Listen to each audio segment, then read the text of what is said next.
Hey y'all, hey. Here we come.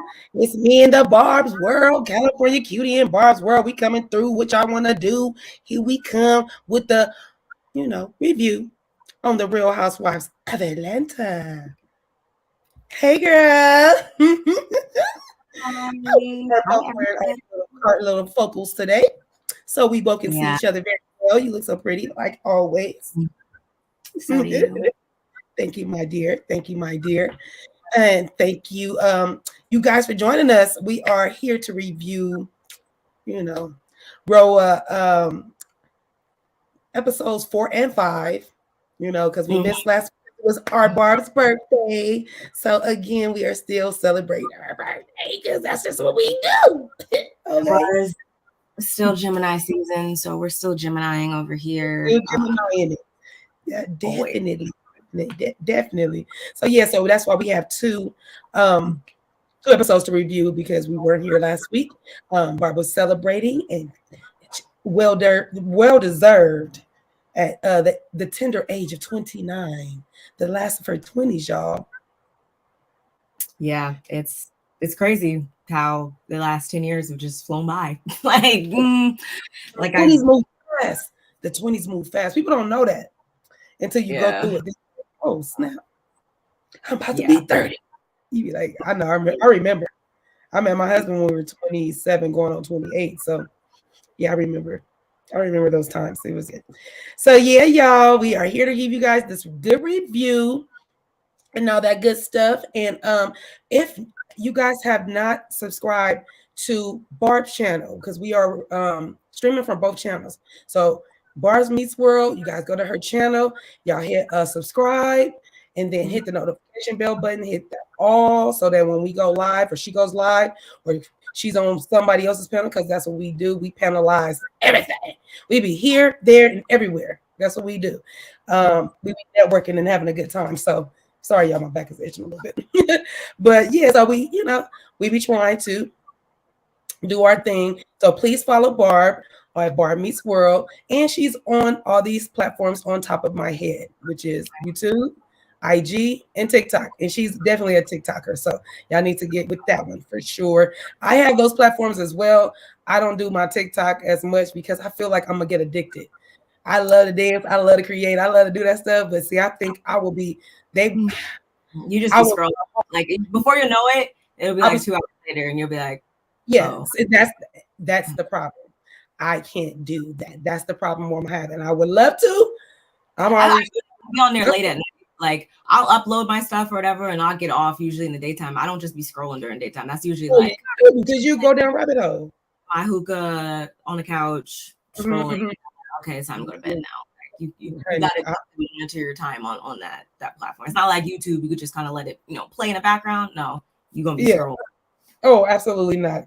Give me 1 second. I just need to send a link to my sisters. But while I'm doing that, I also need to subscribe to my the chat. The chat.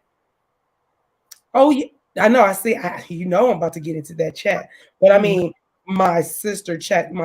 Actually, I should have my sister is in the chat, but I need to You gotta because specify. You got too many sisters. You gotta specify. that's why I'm sending it to my sister chat right now because one of my wait, you sisters. guys have a sister group chat?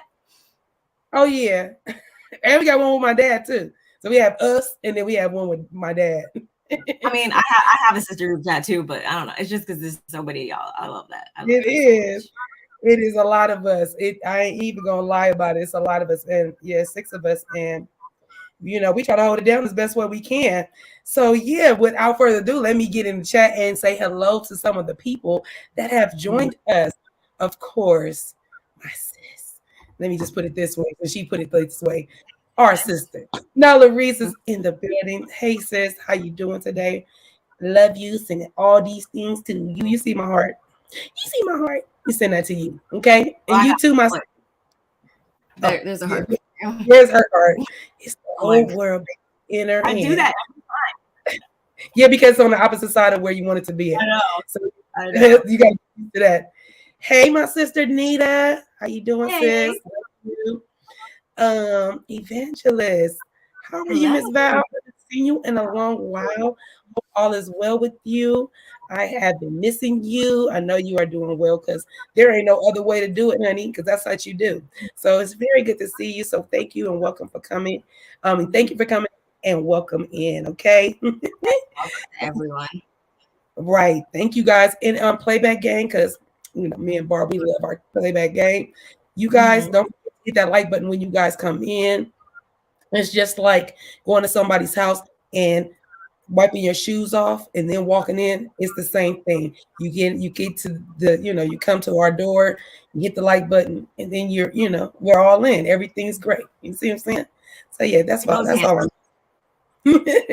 So yeah, like I said, we're gonna be reviewing Real Housewives of Atlanta. We're doing episode 4, which was the Buck in Birmingham. So Barb, you want to start with that? With the what was going on, the going-ons and all?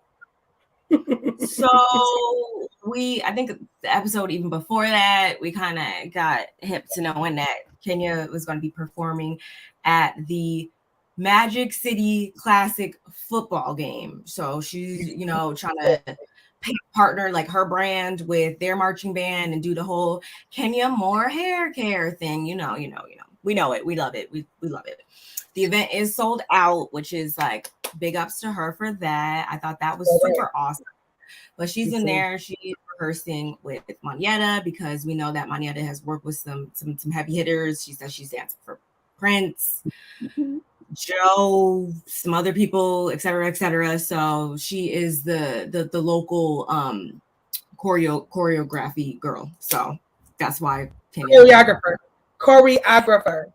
I know. You know what's so funny? That's one of those words that do me like that too. When you're talking, you be sounding all educated, and that choreographer, or you be like choreographer.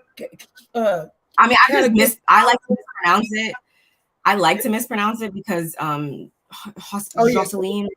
likes to mispronounce it. Jocelyn Hernandez. Yeah, I got it. I wasn't for sure you was doing it like that, but I do that. It actually really happens to me. I'll be like choreography. That ain't it. That's not the word. I mean, there's a couple words. There's a couple words that I have to like look up sometimes. Think about because I want to sound coming on here. Right. But while they're practicing, Roy, Kenya's new boo, actually FaceTime. So we actually saw him for like a hot little second on FaceTime. Yeah. Of course, she was happy to see her boo because, as she said before, she's been going through this divorce since like 2019.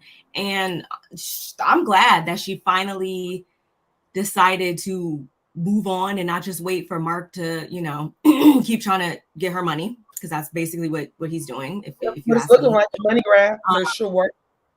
Yeah, it's been 3 years, but there wasn't really too much for that scene unless I missed something. I'm sorry, sister. Are you telling me that the divorce is lasting longer than the marriage? That's what I said, yeah. Mm-hmm. That don't even make sense. That make sense. That's what happens. So, piece of a word of advice for everybody. This is what happens when you marry the wrong person. Be very selective about who you decide to marry, because you could be a Kenya, and we don't need that. We don't need any more Kenyas as far as Kenya in this capacity. If you want to follow her and emulate her in other ways, that's fine. But I'm definitely not going to be trying to take a page out of her book as far as her marriage. In the marriage, in the part where it says marriage. I should have never. But no, I don't really think that there was really too much. They were just keeping it cute, dancing and everything. And actually, I'm not even going to say what I'm thinking because I don't want to. I mean, we've all seen the episode, obviously, but we'll get to that part. But yeah, that was pretty much it for that part. Moving right along. This is kind of when my blood pressure started to like do the little, hop, skip, and jump thing that I likes to do sometimes when I'm watching these shows. Sonia, her mom, and her sister, like I'm trying to put myself in her shoes, and like I understand that you would feel some type of way if you're finding out that you're gonna not be able to live in the same home as your family, because I'm sure they do have good moments we've only really seen the not so great times. But I'm sure show, right? Didn't they have I keep hearing they had their own show. I don't know. Yeah, it was there was a lot of weirdness over there too, I think. But I think overall, I'm sure for them to even attempt to be in this situation tells us that obviously they have to be somewhat, there has to be good times sometimes. Like no one's just going to get in a situation if it's bad all the time. Right. But her sister really like throws me off with her reactions and her attitude. I don't know. She just seemed kind of stank to me, but like maybe that's just me putting 20 on 10. But in this scene, Sonya's kind of like going over her agenda and stuff, and she's saying all like legitimate stuff or whatever. And she calls her assistant, who is her sister, her brother-in-law, her sister's husband. Right. He's running around, ripping and running, doing some stuff for her. And after she gets off the phone, she tells her sister and her mom, like, hey, and the way she formulated the words kind of, I was like, you knew what you were doing, I feel like there, because she said, Ross just wants it to be the Rosses now, or something along those lines. She said Ross, she put the focus on Ross, and then she said, yeah, that it's just going to be us, but it has nothing to do with you. It's just about us.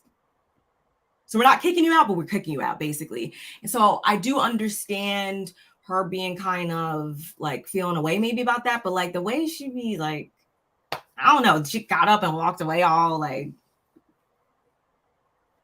did you think that you were gonna like? What?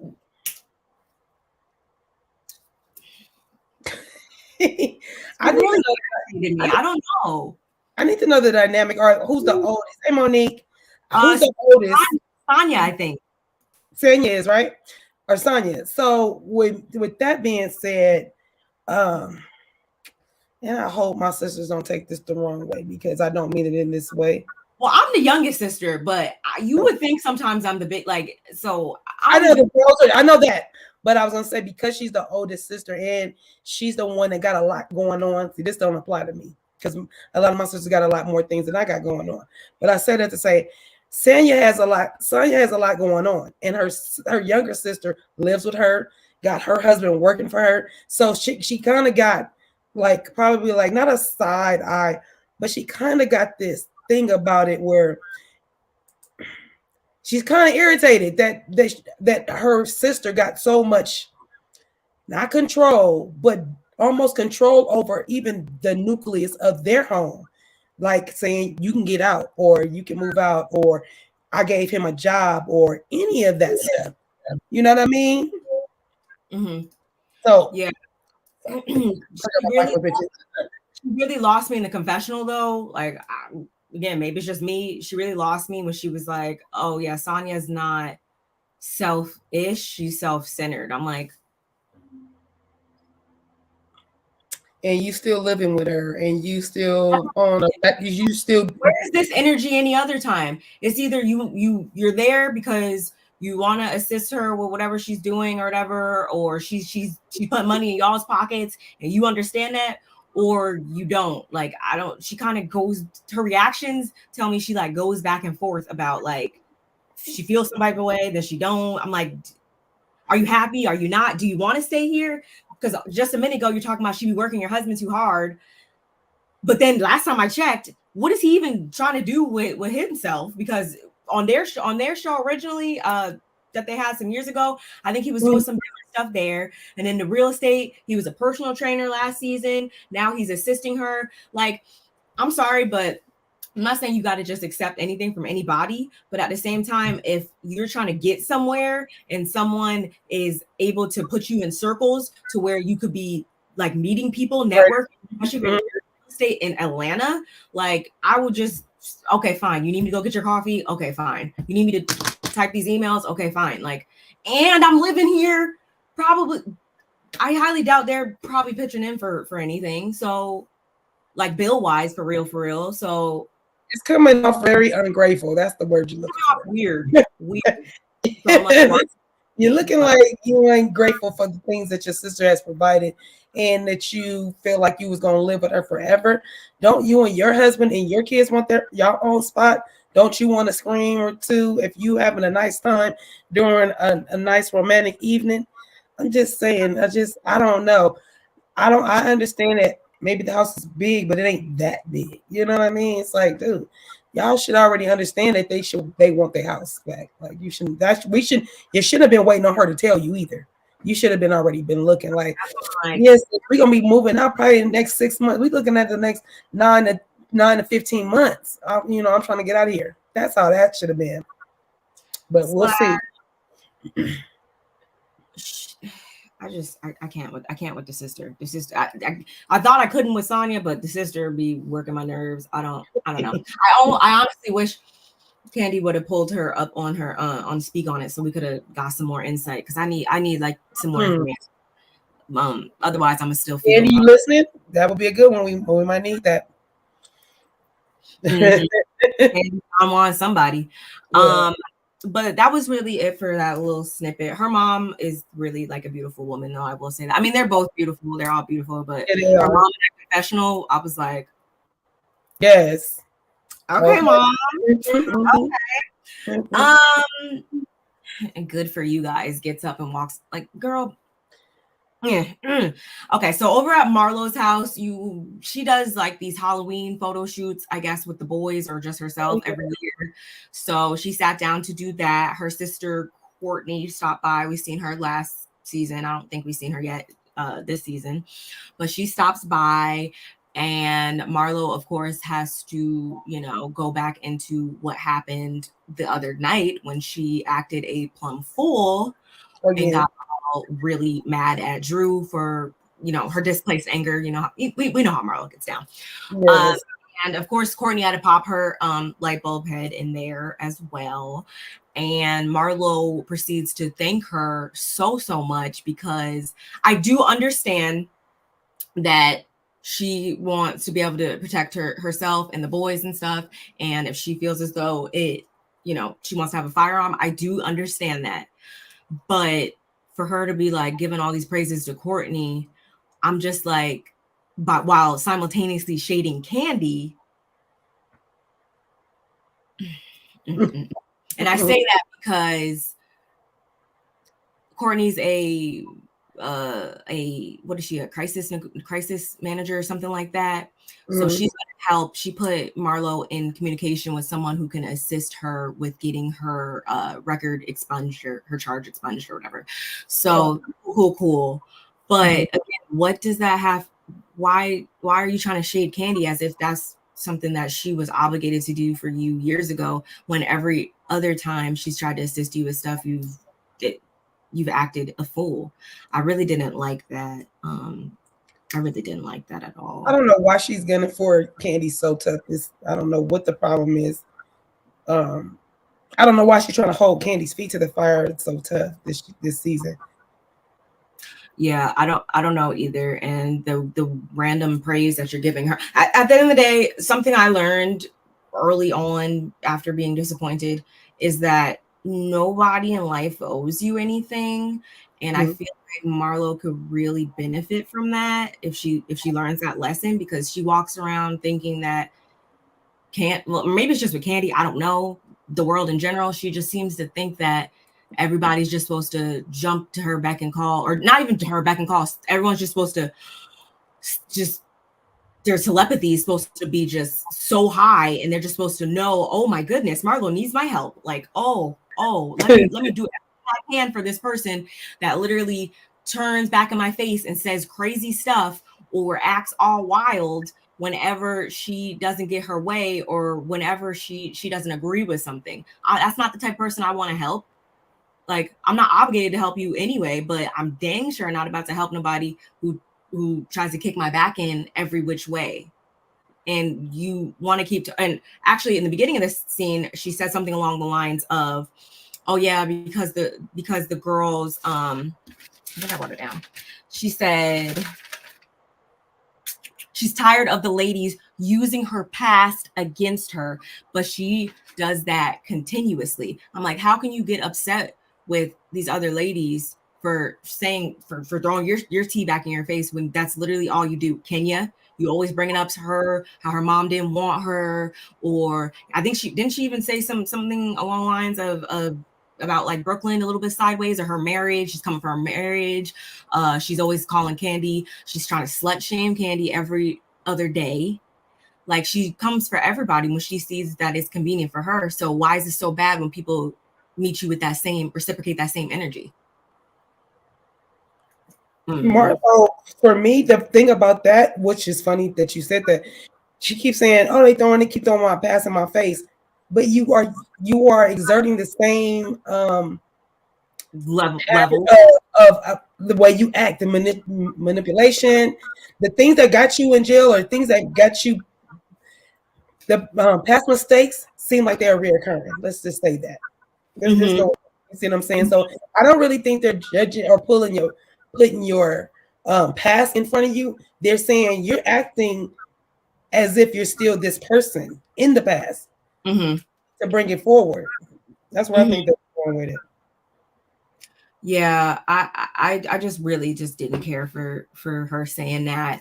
And then she went into more detail about her nephew again, and she says how, you know, she expected more of Kandi, her to, you know, actually send some flowers and actually care because he was working there, and da da da da da. And again, she comes off like very, very entitled to the point that it's like, okay, you were just taught, like, it is mind-boggling at this point that you can literally get in these confessionals, get in these scenes with a straight face, and really think that this woman owes you something when you literally always come for her. Like, it makes no sense. And I feel like she was saying like how the family, I guess she was like the that's how the whole family felt or whatever.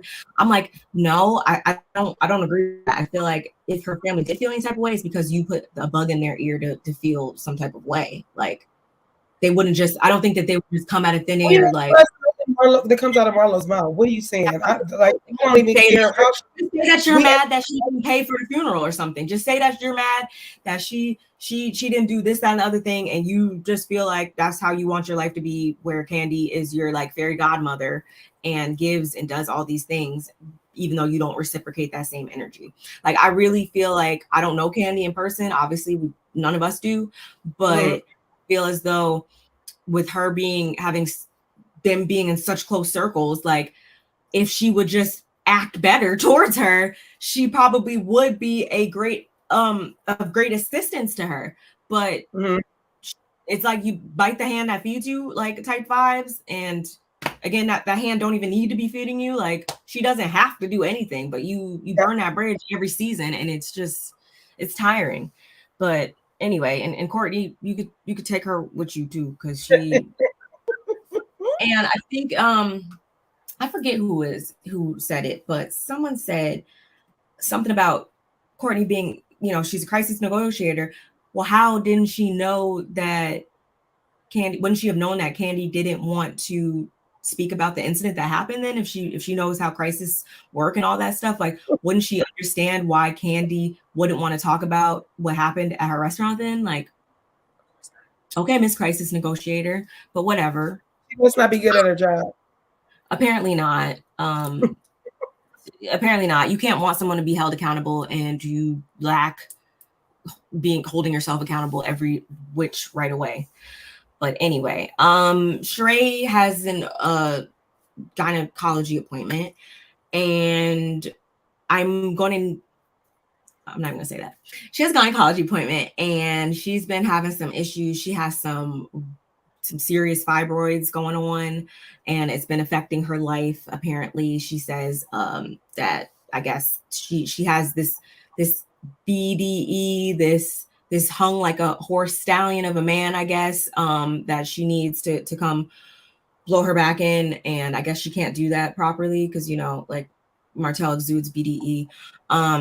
She needs him to come do that for her, but I guess that can't really go down right now in her current state. So yeah, she's trying to avoid doing any surgeries or anything like that. But I'm like, if it's to the point where it's really affecting you like that, then you need to do something. Like, I don't, but it's her really giving off the whole vibe that like it's really going down in the bedroom like so much with her, like to the point. I don't believe that. I don't know. Maybe you believe that. I do not. I do not. I would not. How dare you even put that on me? I know it's going down in the bedroom like that. I can tell. And I don't know why her and Martell are playing this cahoots game with each other, because that's what it looks like. Let me see how much of a rise we can get out of people and make them think that we like each other so much. We'll just keep up, let them, it'll. And most stories take off with their own narrative, right?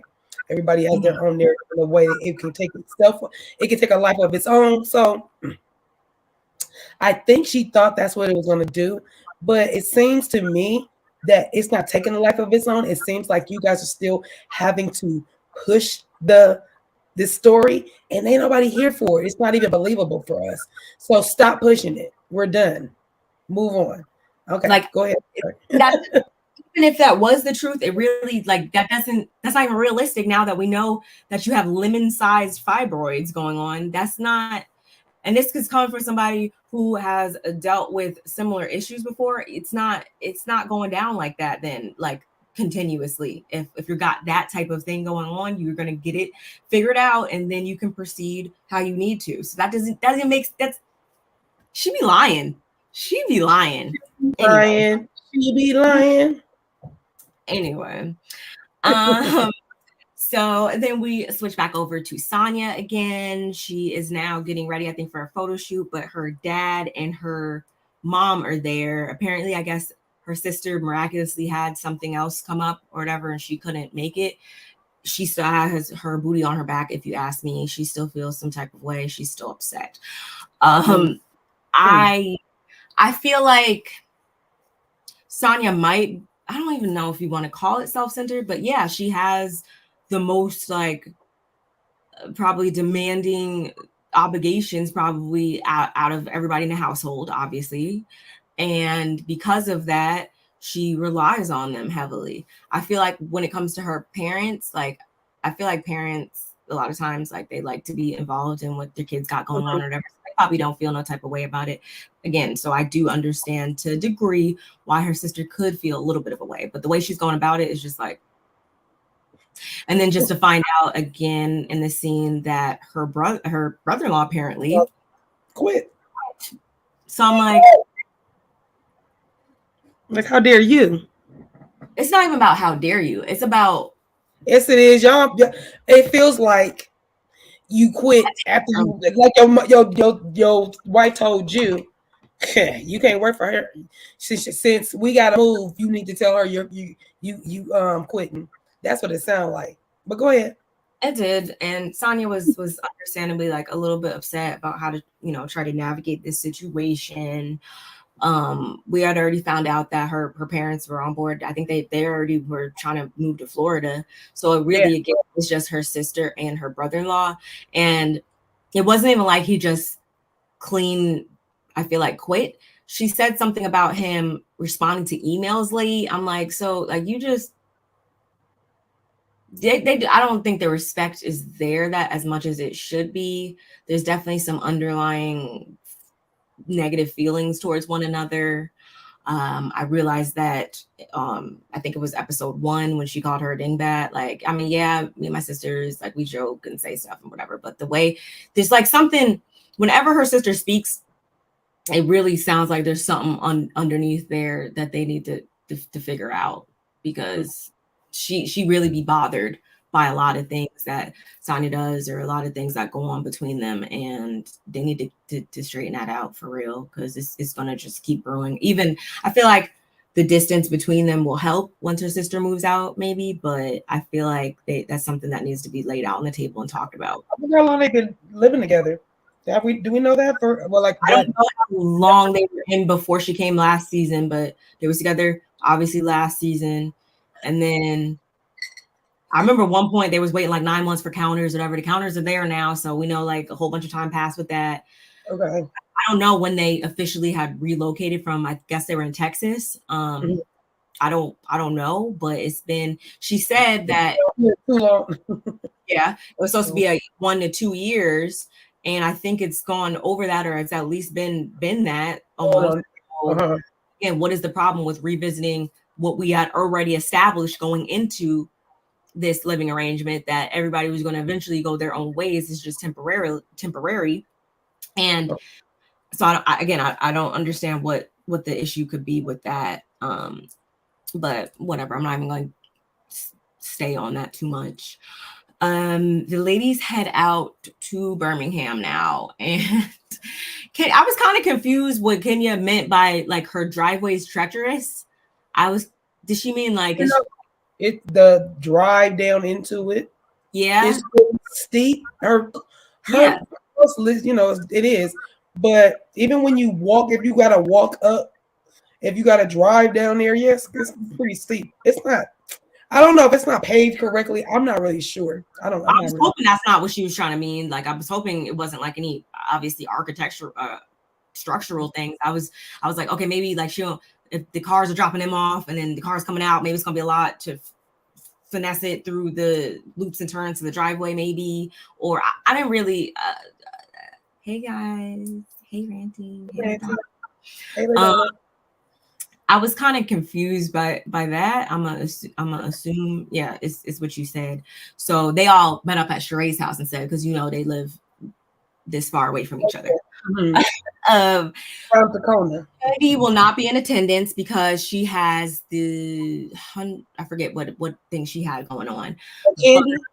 Yeah, she's been or the hot. She's been recognized for something. 100. Oh yeah, 100. Most. Someone's gonna get us together. She's getting recognized for something, so she will not be in attendance because she's booked and busy. And Drew is sick. Drew is, you know somebody in life who just something's always going on with them. Like it's just always something with them. Like Drew's that person. Last year it was the ankle, or the first season she came on here, wasn't she in a boot or whatever because she had just had surgery or something. And after that in Jamaica she tried to run and bust a move. She rolled her ankle and played up with that. And that's sick. I'm not saying like she's doing this on purpose, but I'm just like, girl, it's either accident prone. It's always two you. left feet, awkward. It's always her. It's always her. It's very much always her. And I really, she hasn't made me upset this season, so I was kind of like, dang, I wish she would have came. I definitely feel like she would have been saying what I would have been thinking in this episode, because or the next episode I should say. Ebony Power 100, I did write it down. my bad. And I was also confused because Sonia goes on to say that she's going to ride down with them right for that night or whatever. I don't know if it's like a Friday, Saturday, Sunday thing or whatever. She ride down first day, whatever. Woohoo, gonna have fun. Only to wake up in the morning, drive back, do a little 1-2. She got something going on back in Atlanta, only to get back in the car and then drive back again. And I was just like, man, like I love my friends, but I would just met you the next day. Like I wouldn't. Senya is a pick me. I want to be pick me. The next episode, this episode 2, and the next episode, I was like, girl, go sit down somewhere. They really could have. She should have been left in Atlanta from the get-go. But yeah, she says that she has to go back and forth, so she'll be doing that. And when they first get there, they don't check into the hotel or anything like that. They go right to a dance class. And I can dance. I'm not saying I'm the best dancer or anything like that. I can dance. But I didn't really see that much talent there. I was kind of confused as to why Kenya named Sheree the best, the winner of the little contest or whatever. I don't feel like she earned that, but okay, whatever. At the same time, I'm like, of course she wasn't gonna give it to Marlo though, so go figure. Process of elimination. So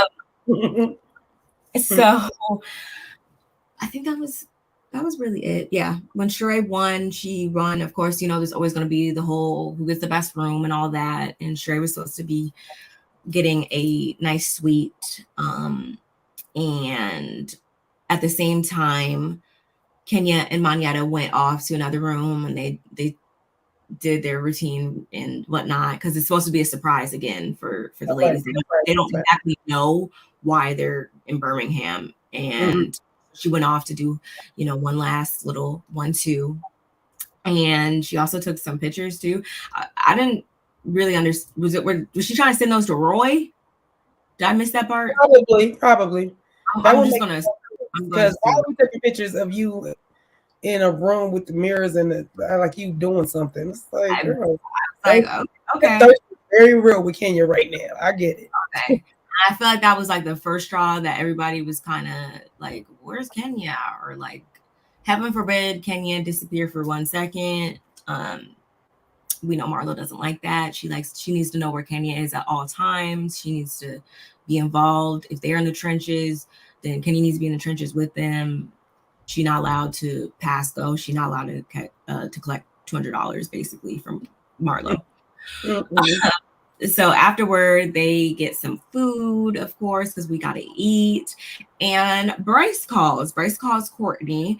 And I'm not sure if it was this scene or another scene where she said that like it's complicated between them.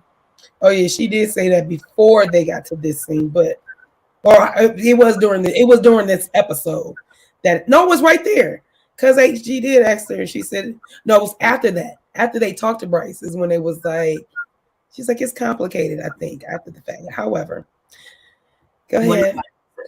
I feel like, and it's not to age shame or anything like that, but I feel like it's been going on too many years.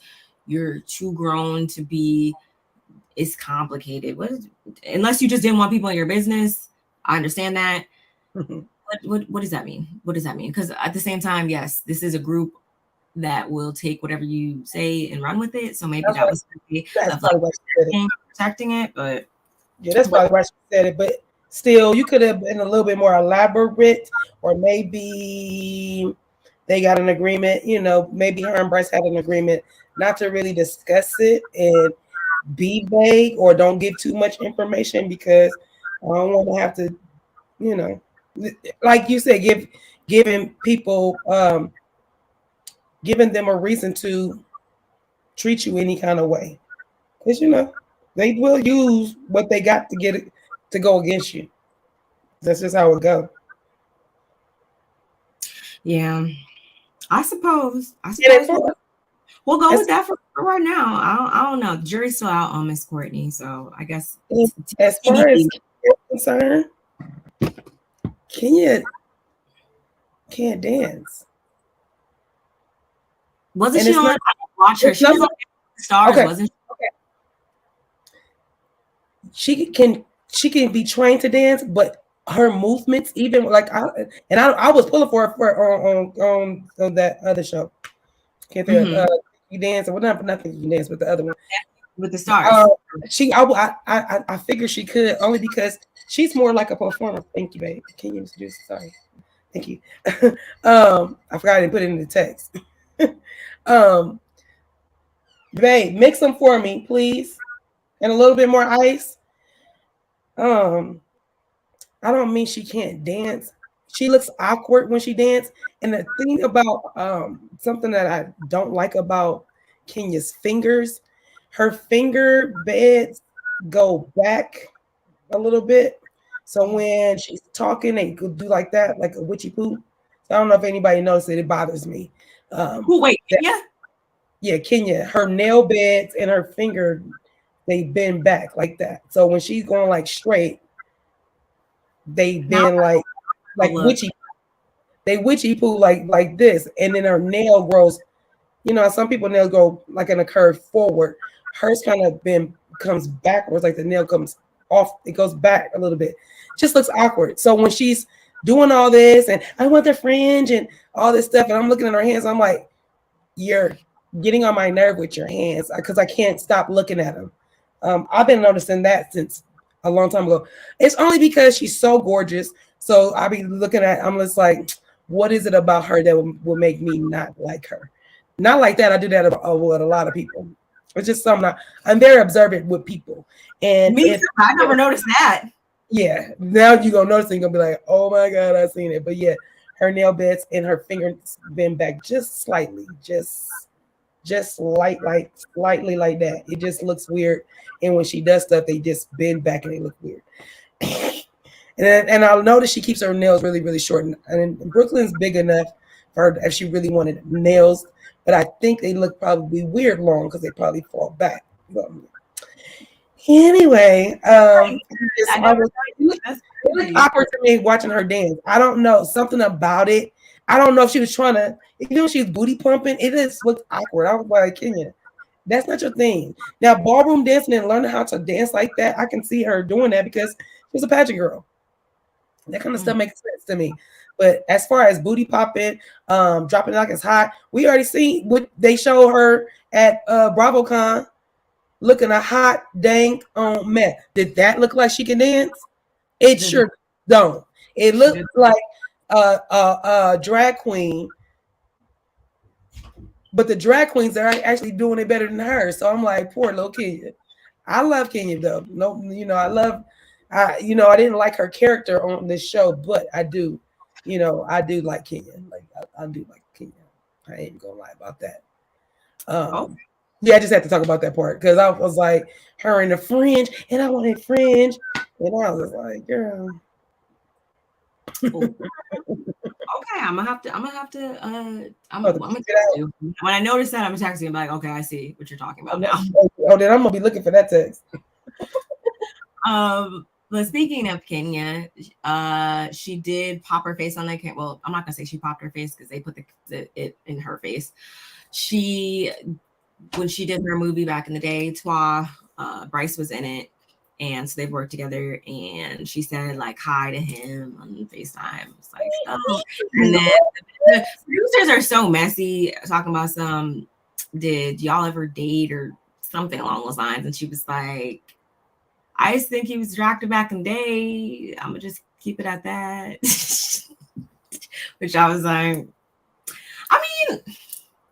He still looks the same. He just got a fuller. He looks fuller. I was like, everybody kind of was saying that about him. I'm like, maybe because he's not sorry, fine. It's fine. I mean, we get up to completely like he didn't completely lose himself like some other fucking name. Exactly. You still see that him. Aged, I guess, but I guess that's kind of how you react when you like really, I guess, have a crush on somebody and then they just don't look like that anymore. Like you just don't remember them looking like that. Right. I got that. I see where you get that. But I forget who it was that kind of kicked off the conversation about the whole Drew and Marlo acting a fool. The other night, little conversation. I can't remember who brought that up, but I think it was Kenya. I don't know who originally brought it up, but Kenya was kind of explaining it. And we know that Kenya is like not allowed to speak on things that involve Marlo or whatever because she's never going to tell she's never going to tell the situation in the way that Marlo wants it to be told that paints Marlo in the best light. So of course Marlo had to interrupt her, and Kenya told her, yeah, don't be interrupting me, that's rude. And she was like, who are you to be? You're not nobody to interrupt. Like I can't interrupt you. Like you know, doing the whole Marlo thing. Being Marlo. Mm-hmm. Irritates Kenya. So that already immediately told us kind of where the episode was already where this whole Birmingham it's gonna go down. It's gonna go down. And honestly, if I was Kenya, getting off track, if I was Kenya, I would have just went probably on this trip. Like it would just been either me and Manyata me and Manyata after Kandi said she couldn't come and Drew said she couldn't come. I was just like, it's just about to be me and Manyata. A lot of people were like coming for Kenya's hosting skills, but I don't know. My memory is not that great when it comes to all these shows sometimes. So I can't really remember. Yeah, I can't really remember a time where Kenya had planned some awesome trip or. She didn't, but she complained when she complained to Sanya when Sanya was working on the last trip in Jamaica. I remember that. Okay, so here's the thing. You was all you didn't have time for us. She was like, what did you want me to do? Stop and tell them, oh, I got friends here and I can't. And what did she say to her? Yeah. Kenya said, Yeah, what did you do? I was like, are you dumb? Are you dumb? And now here you go, dissing everybody on your trip, trying to keep a secret. But well, we'll discuss when it gets to it. But yeah, I kind of now understand where it's coming from. But it's mind boggling that you could talk about somebody or even with different rooms and stuff. You just know how the group is, and here you go. Just go ahead, just because I know we're getting to this next part, which is crazy. Yeah, we get into the real meat and potatoes here, but Kenya, or Marlo, the last thing on that scene was Marlo saying, of course, that she wasn't being aggressive and Kenya wasn't even there. So, like, basically, how could she tell her anything about the situation? She wasn't even there. Yes, was Kenya not there? No, but did it get back to Kenya? What was done and said? Yes. And can we believe that you was acting like that? Yes. So, Miss. So fast forward, it is the night of the first night where they're having a charity event or whatever. And I remember she told them to be downstairs at 7. I want to say somebody, I don't know, I feel like it was like 5:30 or something like that. So of course they're like, okay, we got to hurry up and get upstairs. We got to change, all that. Sheree did not approve of her room. And I'm like, you're another one that can't, like, you don't plan no epic great trips. So you should just be glad that you were even invited, because I don't want to say that, because I feel like that's mean to say somebody's like a waste of a person or waste of, like, you know, like life or anything. I'm not going to say that, but I will say Sheree, she just kind of like, she's just like a waste, like in general, like a waste of an opportunity. Like she could be doing so much. She could be killing it, like with her platform and her ability to just be better, but she just wastes that opportunity every time we see her on our screen. So I'm like, you really are not anybody who can talk, honestly. But she wasn't the only one. Everybody kind of, I guess, felt some type of way that the accommodations were just not the best. I feel like it looked okay, but again, I'm not a housewife, so who really cares what I think? But they all go upstairs to get dressed, and when they come back down, Monieta's got on her space outfit.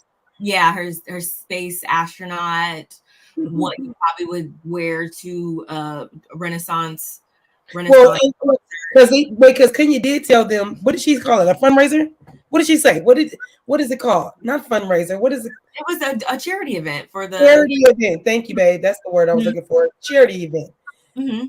So yeah, you go to a charity event. I mean, I don't know.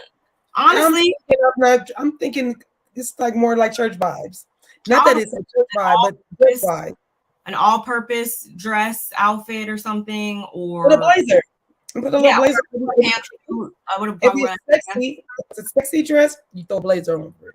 So if we get, if it is a little cocktaily sexy party, then you can be, get looked that way. But you want to go looking more professional, would be the word. Yeah, I definitely wouldn't have my freakum dress on, but whatever. Kenya actually is good for that. She wears a lot of like all like type. She always have a dress on. I am not a dressy. I mean, she always has like a mini length dress, which I think would be good. Like not all the way to the floor, but not like a mini dress. Something right, under the knee, maybe, or right above the knee, like right in there. Yeah. But no, Manya came down in every bit of silver, and Kenya was like, absolutely not.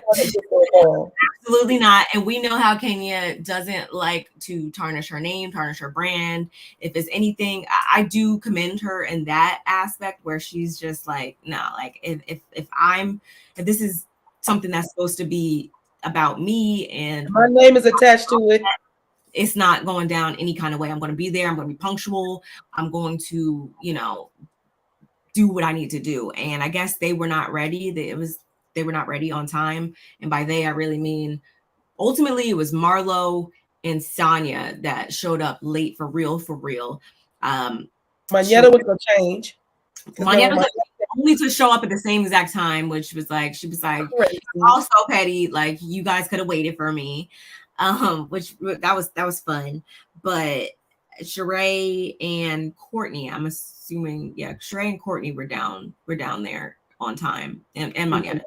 So they drive over there, and she's like, Monyetta, yeah, you're just gonna meet us there. They pull up all together, and then they go in. They're just kind of again underwhelmed, like, okay, what is going on? What are we doing here? Like, what?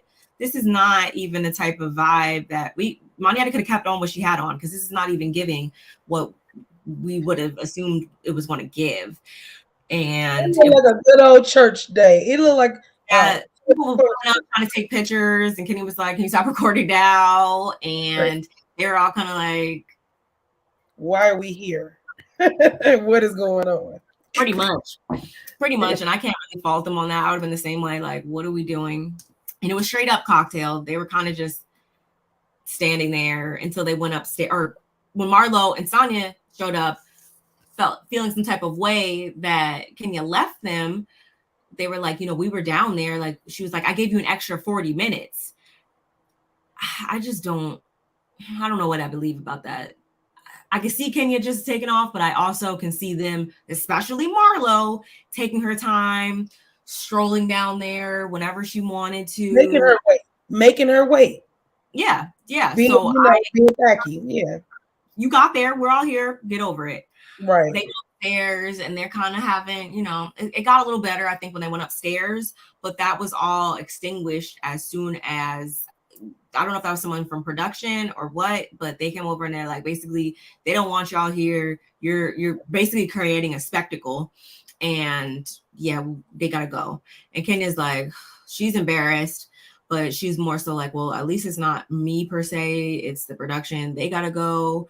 But she kind of was like, yeah, let's take this back to the hotel. And they were all like, so again, that would have pissed me off. I can't even lie about that, because that's right too. Was that strike too?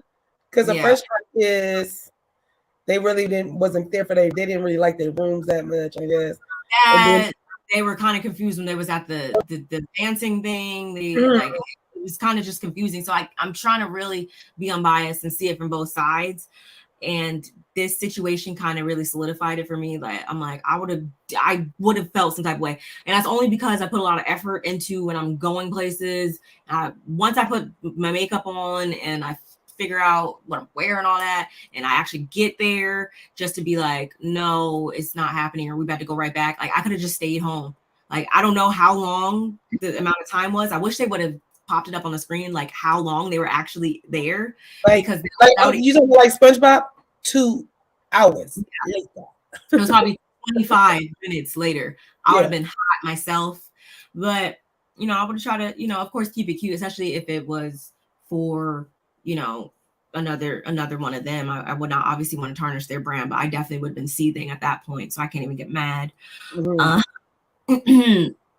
So Marlo calling Kenya a low rent Carrie Bradshaw. I'm just like, why does she always got so much to say? But God, heaven forbid anybody turn around and say anything out their mouth to you, like anything, but you stay coming for everybody else. And I feel like she definitely was picking on Monyetta a lot, and we'll get into that, especially in the next episode. But they all leave and go back, and this is kind of where the episode ends, with them outside of, or Kenya saying, okay, see you guys tomorrow, or whatever, good night, goes up to her room. We know that, of course, Brooklyn is in the building somewhere. She not right with Kenya, but she had her nanny having her all day or whatever, I'm assuming. So she goes up to her room, and all the ladies kind of get together in, I think, the lobby, and they're kind of like, what is going on? Like, things are starting to really hit the fan at this point, because it's like, okay, what are we doing here? Kenya's just leaving. She did this last time, and they actually show a clip of them in wherever they were for past like 2 seasons or whatever, where Kenya just kind of dipping out, or just being on Kenya time, and they're like, enough is enough. We're going up there. We're pulling her out. This is not, Kenya's way. Like, we need some answers right now. So they go up there, and Marlo proceeds to attempt to summon Kenya by kicking the door. And of course, this is where episode cuts off. Who started that? Who do you remember? Who was it? Marlo that initiated to go up there? I believe so. It was, or Sonya. Sonya was.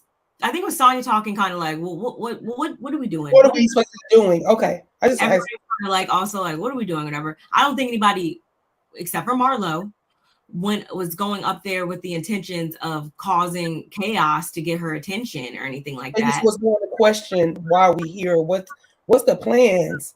Since you're in your room and we're all up waiting to do something. Okay. And we got kicked out the one spot. Exactly.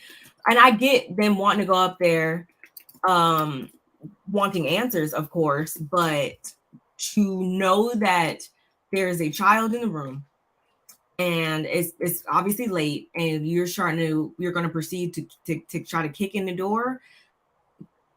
I don't want to say what I would have done on here, but it would not have been, she would not have gotten a warm welcome from me. Mm-hmm.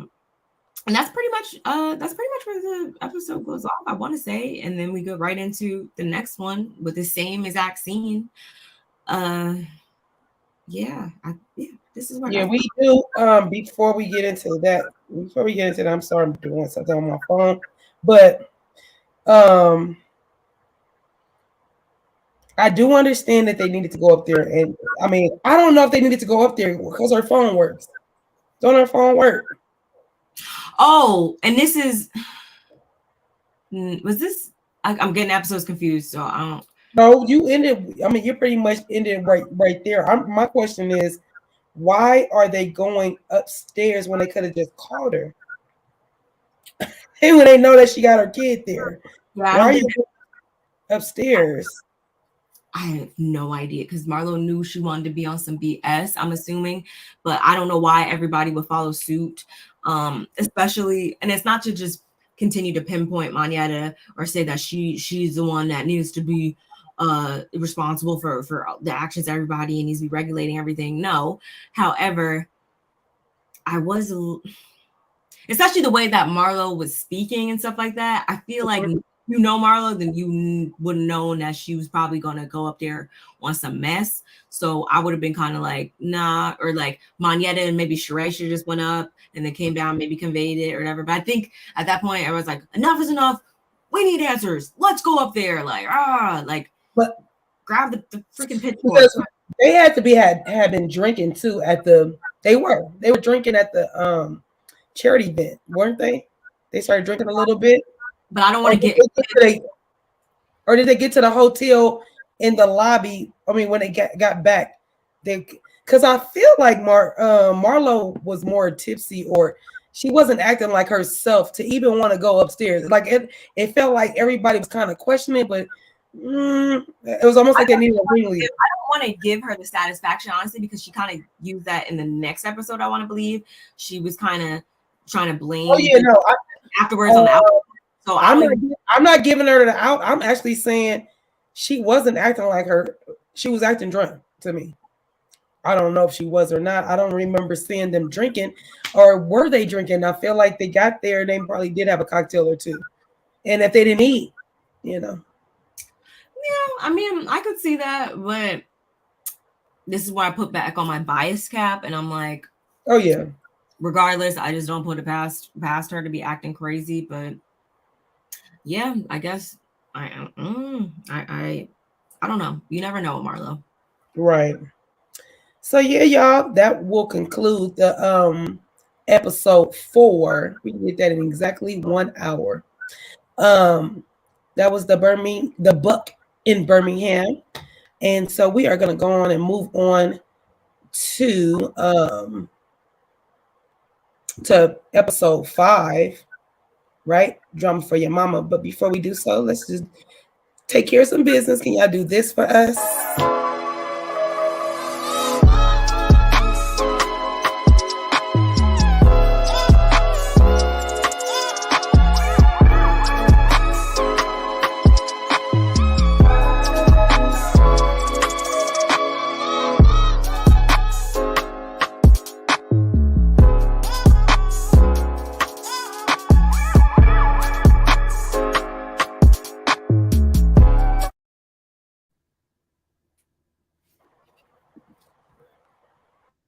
Hey, big girl. How you doing, girly? All right, y'all. Thank y'all for hitting that like button. We appreciate y'all so much for doing that. You did that in, sister, I'm proud of you. You did that in exactly 59 minutes, girl. And that was not even 59 minutes of episode 4, because we actually, did our greetings, said hello, all that good stuff. You know what I mean? So that I was trying to remember.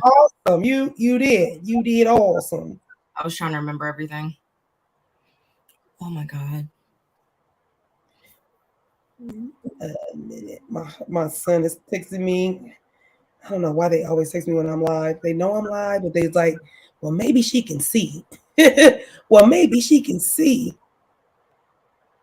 And we appreciate your thumbs up. Thank you so very much. We appreciate that. I know you.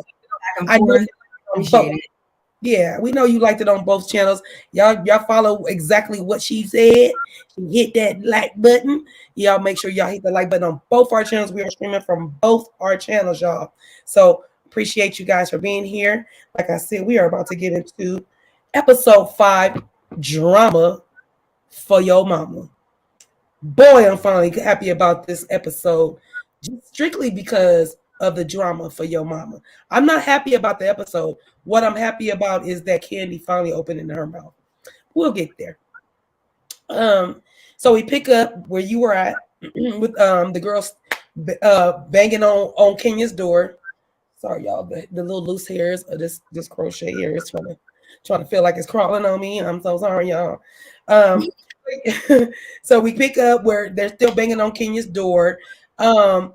The first time when they started banging on the door at the other episode, of course, they show Kenya opening the door. Look at the show, and for nothing, I agree with that. First of all, you're at a hotel, correct? We're at a hotel. Yes, we are. You don't bang on nobody's door like that. You don't come banging on no door. Y'all look like a mob. Y'all act like y'all not friends with her. Y'all act like y'all looking for a fight and y'all letting a bully come in here and run y'all.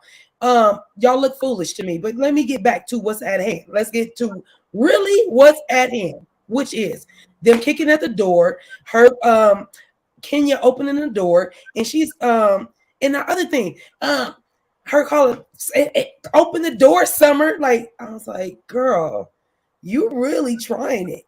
But you know that Kenya is not a fighter. She a tongue lasher. She will read your ass down, but she not no fighter. And you coming with all that aggression on her door and kicking the door, it's bad luck. Yes, that is just bad luck. So like I said, Kenya came to the door looking deranged and screaming. Her child is here and calling Marlo a freaking effing a-hole. And she called and told her she's gonna call the police on her. Knock on this door one more time, call the police on you. Okay. Meanwhile, Sheree is like, we just had a couple of questions. Girl, you pick up the phone. Pick up the phone. Sheree, what are you talking about? We just had a couple of questions. That part too. And so I'm like, and then. Well, no, I don't think Sheree actually kicked the door, but when they showed the clip, she went like no, she did. She kicked it real lightly. I thought she was acting like she was going to kick it. No. It was like you heard a, but it wasn't Marlo like. Yeah, no, Marlo was the only one on that. Like though. It wasn't like that though. You didn't even see nobody else. Like Sheree is such a copycat. Go. The word is punk. You're a punk. She'll just do whatever anybody else is doing. She'll just do whatever anybody else is doing. And so when they showed that, like, I wasn't even surprised. It just made me just dislike her even more because she's always on the wrong side of things. And it's not to say that boyfriend, your kids. No, I ain't gonna say your kids because you your kids. You ain't never been on the wrong side. My bad, Sheree. But you don't know how to pick your friends. You don't know how to pick your boyfriends. You don't know how to be a good friend. Hence the way you treat Kandi. I'm sorry. I don't like the way you treat Kandi. I feel like you and Kandi should be in a way better place. Sorry, y'all, the series really bugging me. So anyway, Sheree and Kandi should be how Kenya and Kandi are. No, seriously. That's all I'm saying. I can feel. Or they've had the ability to. They've had the blood pressure getting hot. I can feel my blood pressure rising right now. So yeah, so they finally get the hint and they freaking leave, right? So they're walking out to the elevator, and even Sheree's like, "Why do you keep calling her Summer?" She's like, "Can you Summer more?" Okay, great. So they're walking out, going to the elevator, and Manetta and no, before they even get to the elevator, Marlo's like, "Oh, I'm leaving. We leaving," and Manetta was like, "Well, I ain't gotta go. I ain't gotta do what I'm my own woman. I can do what I want to do." And I'm like, "Then what are you up here with the cattle? Why are you up here with the cattle, Miss? I can do what I want. I don't need. If you can do what you want, Manetta, why are you with the cattle?" That's all I'm saying. And I like Manetta, but that part right there, I was like, "Girl, if you don't come and go away with me with that." So now, if I was Manetta, you wouldn't have saw me. This is why I asked that and drinking, because I feel like the elevation was going up. You see what I'm saying? Everybody was peaking at different times. So I feel like everybody's drink was hitting them at different times. Usually that's what happens. So anyway, they get on the elevator and they doing whatever they're arguing about, whatever they talking about, because I kind of tuned out because it really, to me, Manetta, you shouldn't have never been up there. Let Marlo go be an asshole by herself upstairs. That's what they should have did. Y'all go let her go get cussed out by Kenya, because I bet you some money on everything. Marlo would have never walked up there without everybody else. She would have never walked up there without everybody else. She wouldn't have never did that. So y'all gave her the fuel. Y'all didn't wound it up and then said, "Well, let's go see what she's gonna do." Y'all don't do that.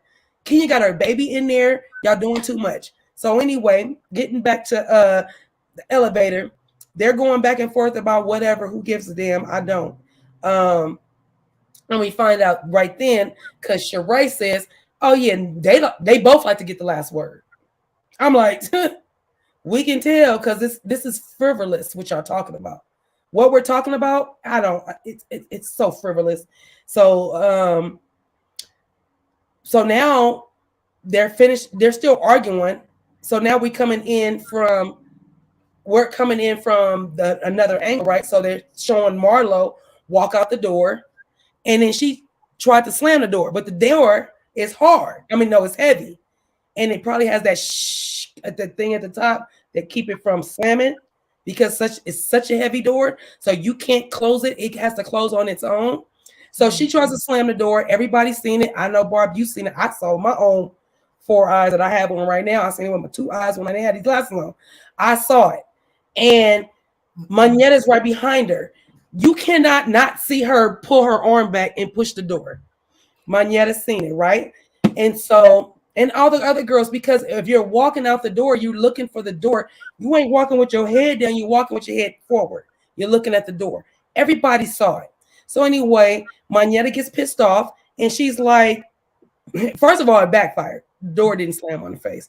So Manetta tries to confront Marlo, correct? She's like, "I know you didn't try to slam that door on me." And Marlo's just, walking away, not trying to pay attention. Here come Captain Saber Sheree. She like, she didn't try and do that. The door is just heavy. Shut up, Sheree. Not your business. Shut up. They clearly never heard of like Newton's law or anything, because her hand, if she was trying to hold the door or whatever, her hand wouldn't have been on that side. Like, I wish this wasn't. This is how you hold the door for everybody. You push it out, and everybody walks out. And everybody, you the front one, you push the door out. Her hand was on the side of the door. Her hand, look at her hand. You ain't covering the door. And she was like this. Back. She wasn't like that. Like this. You didn't push forward and let the door open. Her hand was on the wrong side.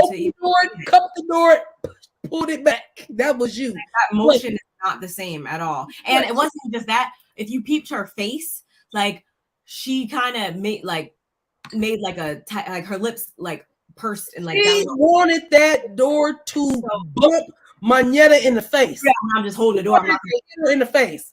like she did. She could cheat. She was being devious. I would have carved my fist through her chest if I was Manetta is better than me. That's all I can say. Very much so. But Manetta does Something that is Manetta did say, I don't get into confrontations with people. I don't do that. So anyway, most of the girls, so they show everybody in a confessional, right? Everybody except for Courtney, like, I don't think she really tried to hit her with the door. Blink over to the side. And then we got who else said they did? Sheree. No, the door was heavy. The only one that was kind of like, I think she would have never did that. And but what did Sonya say? I don't know, child, but the door tried to look at me. She tried to hit her with the door. Yeah. Thank you, Sonya. You know, thank you for being truthful. Because she's not good at lying anyway, so she just had to say it. She couldn't even make up a lie. Thank you. Don't be a pick me. Come out of the pick me world. The pick me world is knew how to lie. She probably would have lied about it too because she's living in my but she don't even know how to lie.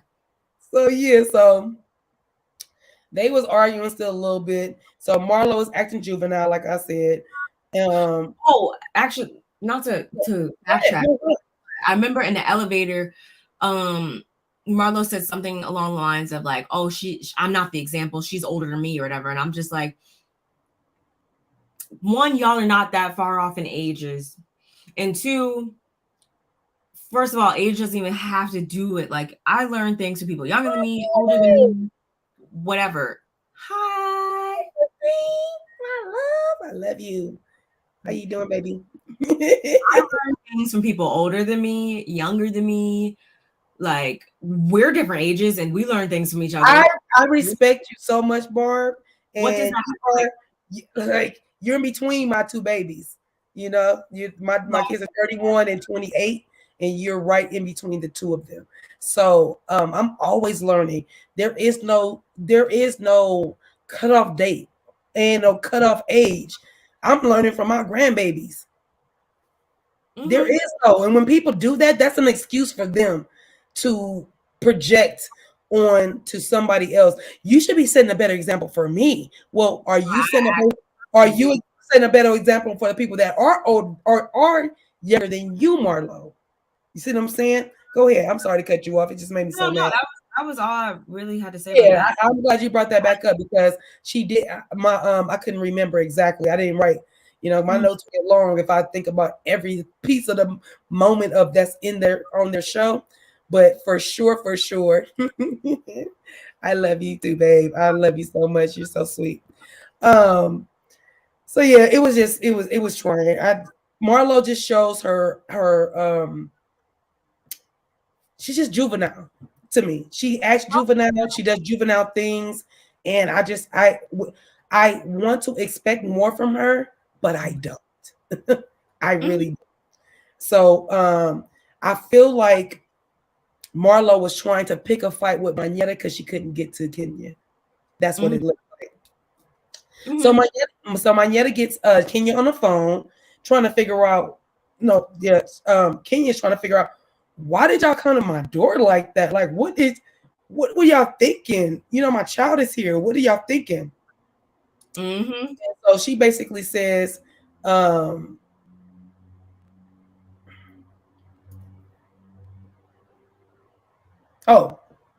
I mix my stuff up. So, like I said, Manetta is talking to her, and Kenya's like, well, why did y'all come to my door like that?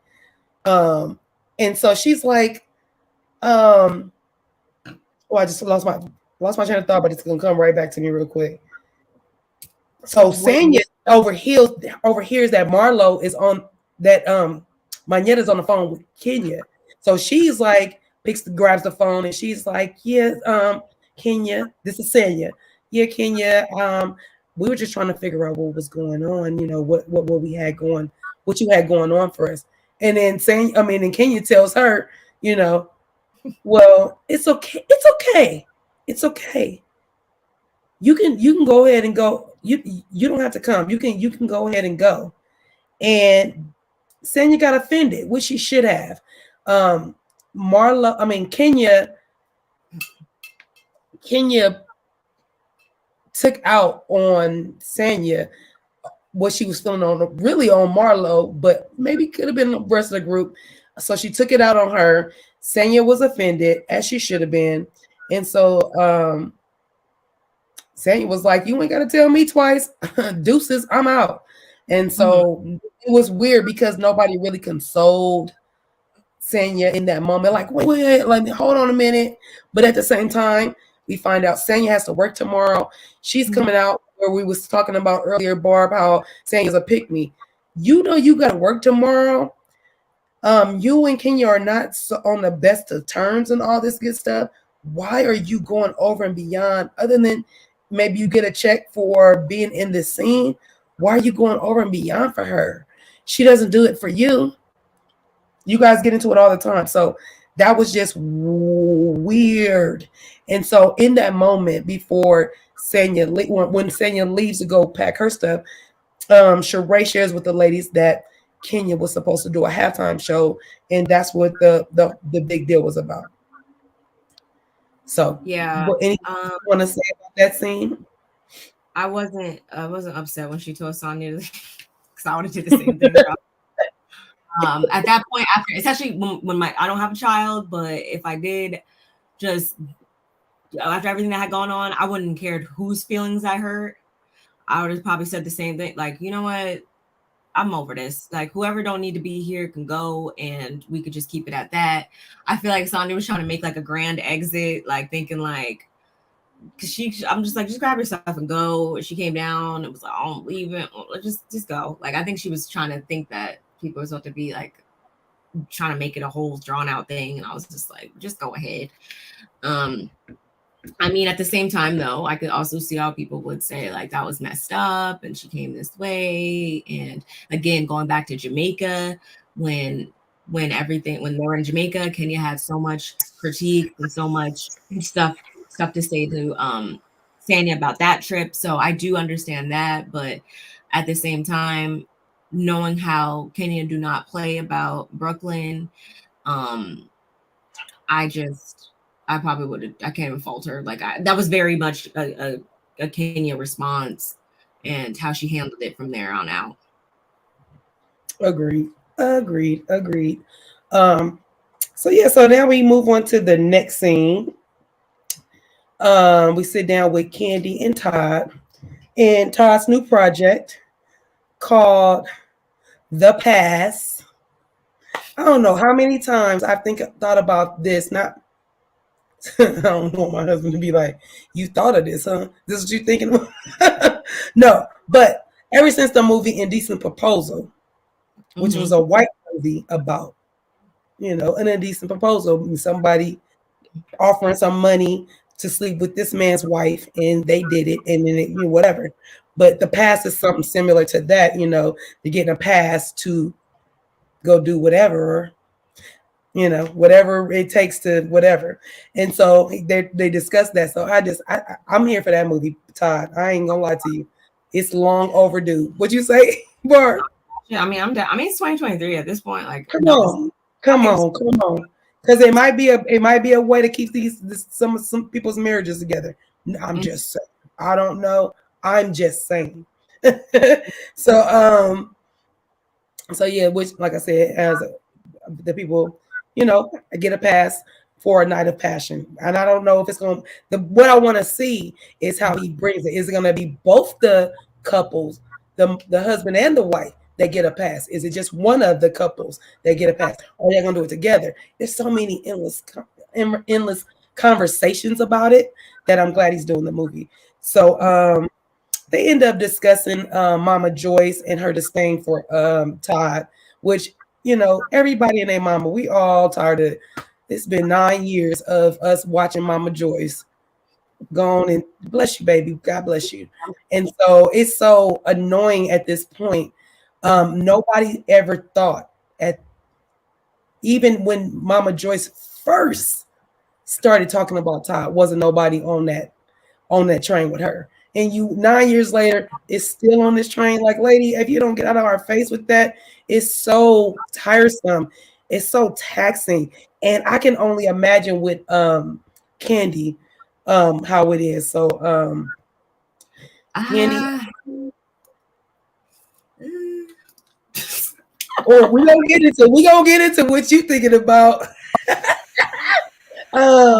But Kandi is finally getting fed up with the disrespect, and talking out of So and Todd is trying to keep her stiff upper lip, and I feel like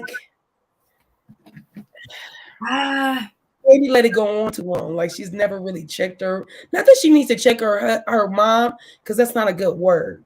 But here's the thing: if they need to get a common understanding going between them, like they need to definitely be everybody needs to be on the same about how these communications. It's been, like you said, it's been 9 years, like 9 years, babies.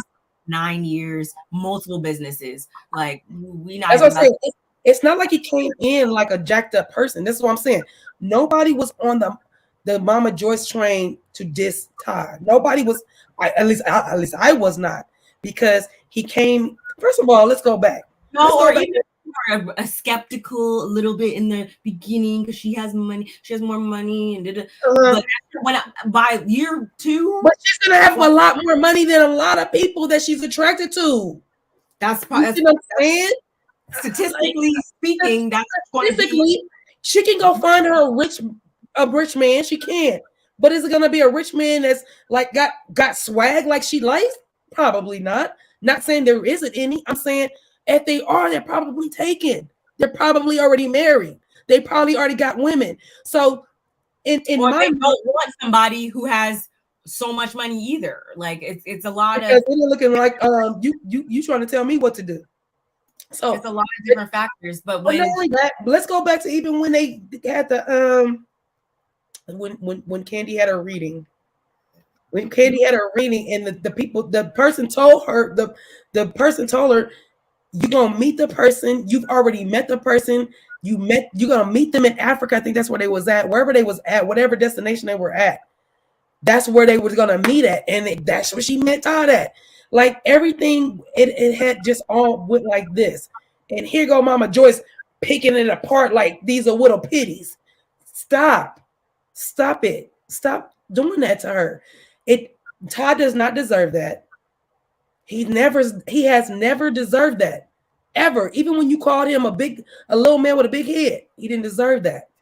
Because if he turned around and said, lady, look at you, and look at what kind of, I don't want to talk about Todd. I mean, Kandi's mom, but there's things he could have said about her. I was about to start. I don't want to do it. I'm trying to be respectful. I like him. That better be my brother. No, it's my dad. Oh, okay, I'll let nobody call me, man. That's why I said, I was like, it better be my brother, because there is no way ain't nobody else calling you. Like, jeez. Even when I was on this morning, he called me twice. I'm like, bro. Did you talk to him today? Did you talk to him today? Your dad. Well, my dad? Whoever called you twice while you was earlier. No, he was, yeah. Yes, that was him this morning calling me from work, but I texted him back. I'm just like, if I ignore the first time, like I'm it's not because I'm doing something.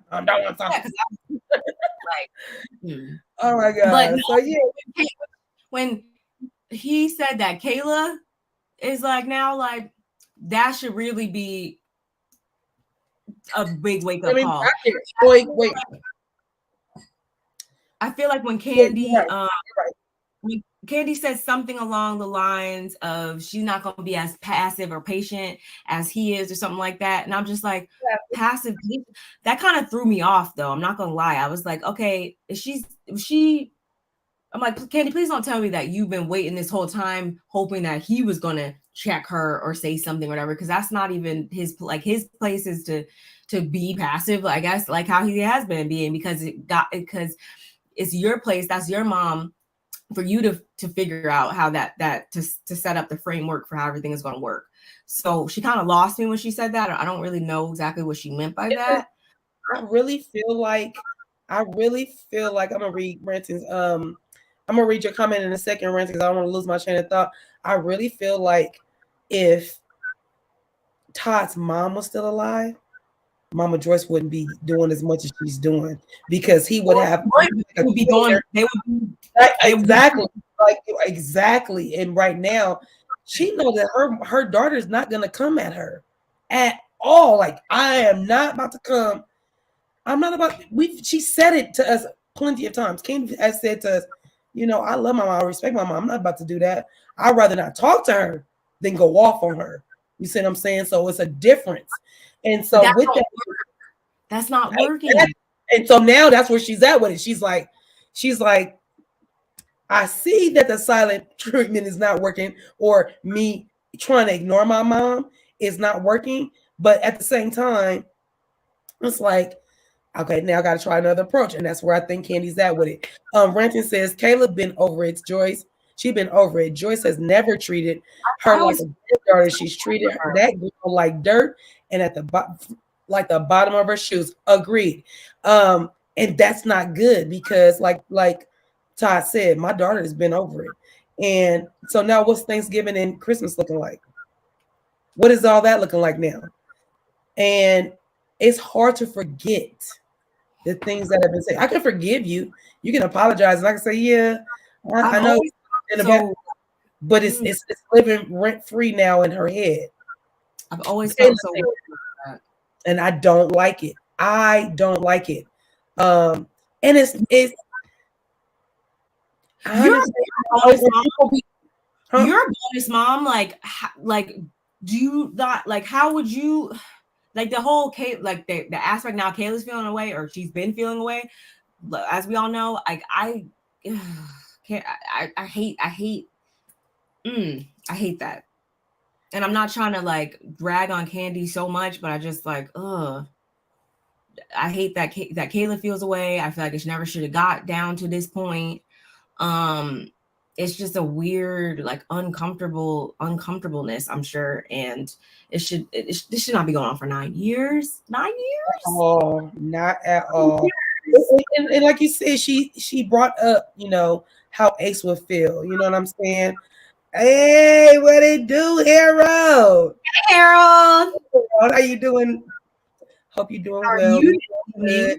I hope you came in and hit that like button on both our channels. You know, we're streaming on both our channels here. Hey, welcome. We love when you're in the building, honey. So yeah, when I tell you, I wait. That is 9 minutes. I mean, 9 years is crazy. I was trying to read this comment because I was talking. Kandi has said Mama Joyce had a man who's did nothing but mooch off Kandi's money that she gave to Mom Joyce, so she needs to have several. And she I had it up. I'm sorry. Let's do it again. Oh yeah, no. When you were reading it, I was talking. No, I didn't read it. I didn't read it. I pulled it up and then we were talking. But yeah, let's read it. I thought this happened in a couple of seasons. Oh yeah, read it. So it says Kandi has said that Mama Joyce had a man who did nothing but mooch off of Kandi's money, and that she gave the mom that she gave to mom. So every money that Kandi gave to her mama, he was taken from Mama Joyce, right? So she needed to have several seats. Okay, several seats, and they're tearing up Kandi's that she had just renovated, I think. But I thought that played on the show seasons ago. I thought that was like, I thought I forgot something because I don't remember that, but I thought that happened on the seasons. Everybody keeps bringing it up. Yeah, so she actually doesn't have a great track record or the best judgment. So first of all, you ain't got no man. You ain't got no man. How you talk? We're not even talking about here. And I'm not saying you need one. And I understand you her mama, and I get it, because I dare not let my daughter. Never mind. I don't want to talk about my granddaughter, because she'd be like, "Mommy, why are you telling people that?" No, but you said that was just a season ago, right? Okay. All I'm saying was sometimes you. That was like red hair Kandi days, I think. That was like. Oh yeah. I love red hair Kandi. That was before. Let me try to put my little red in there. Because that red hair Kandi days, red hair Kandi is bomb. I'm sorry. Short red hair Kandi or big hair red Kandi. I love it. I love it. I'll be here for that. I'm always here for Kandi. So let us get off of Mama Joyce, because we will be circling back. We got to save some of that for later. We'll circle back. So Courtney catches up with Drew and finds out that Drew is doing much better. Drew feels like, miss the, I'm so sorry I missed the trip, the girls' trip. And Courtney like, girl, you didn't miss nothing. And you didn't miss a dang on thing. These girls was acting a zip damn fool, and that's just what they do. So you didn't miss nothing. Joyce Ann is salty towards Tommy because it's true. She wanted Riley, Kandi, and her. I think that's really what she wanted. And it's not saying she don't love her other grandkids or anything like that. I don't think, but like she would have been just fine with just that they're the three of them, that dynamic. But here's the thing, it all backfired in Joyce's face, Harold. I'm gonna tell you why. Because she got kids with him now. So he's forever. He's locked in, right? Like no matter what, because if something happens to Kandi, he's the father, he's gonna have to take care of her. I'm laughing at Mama Joyce though, because Mama Joyce is the one acting like she gonna outlive everybody. Mama Joyce, you plan to be 130 years old, trying to spend up Kandi's money, and God forbid, because I plan to. I ain't no lie. I just said this recently, and I'm gonna keep saying it until I hit this number. I want to be 110 at least.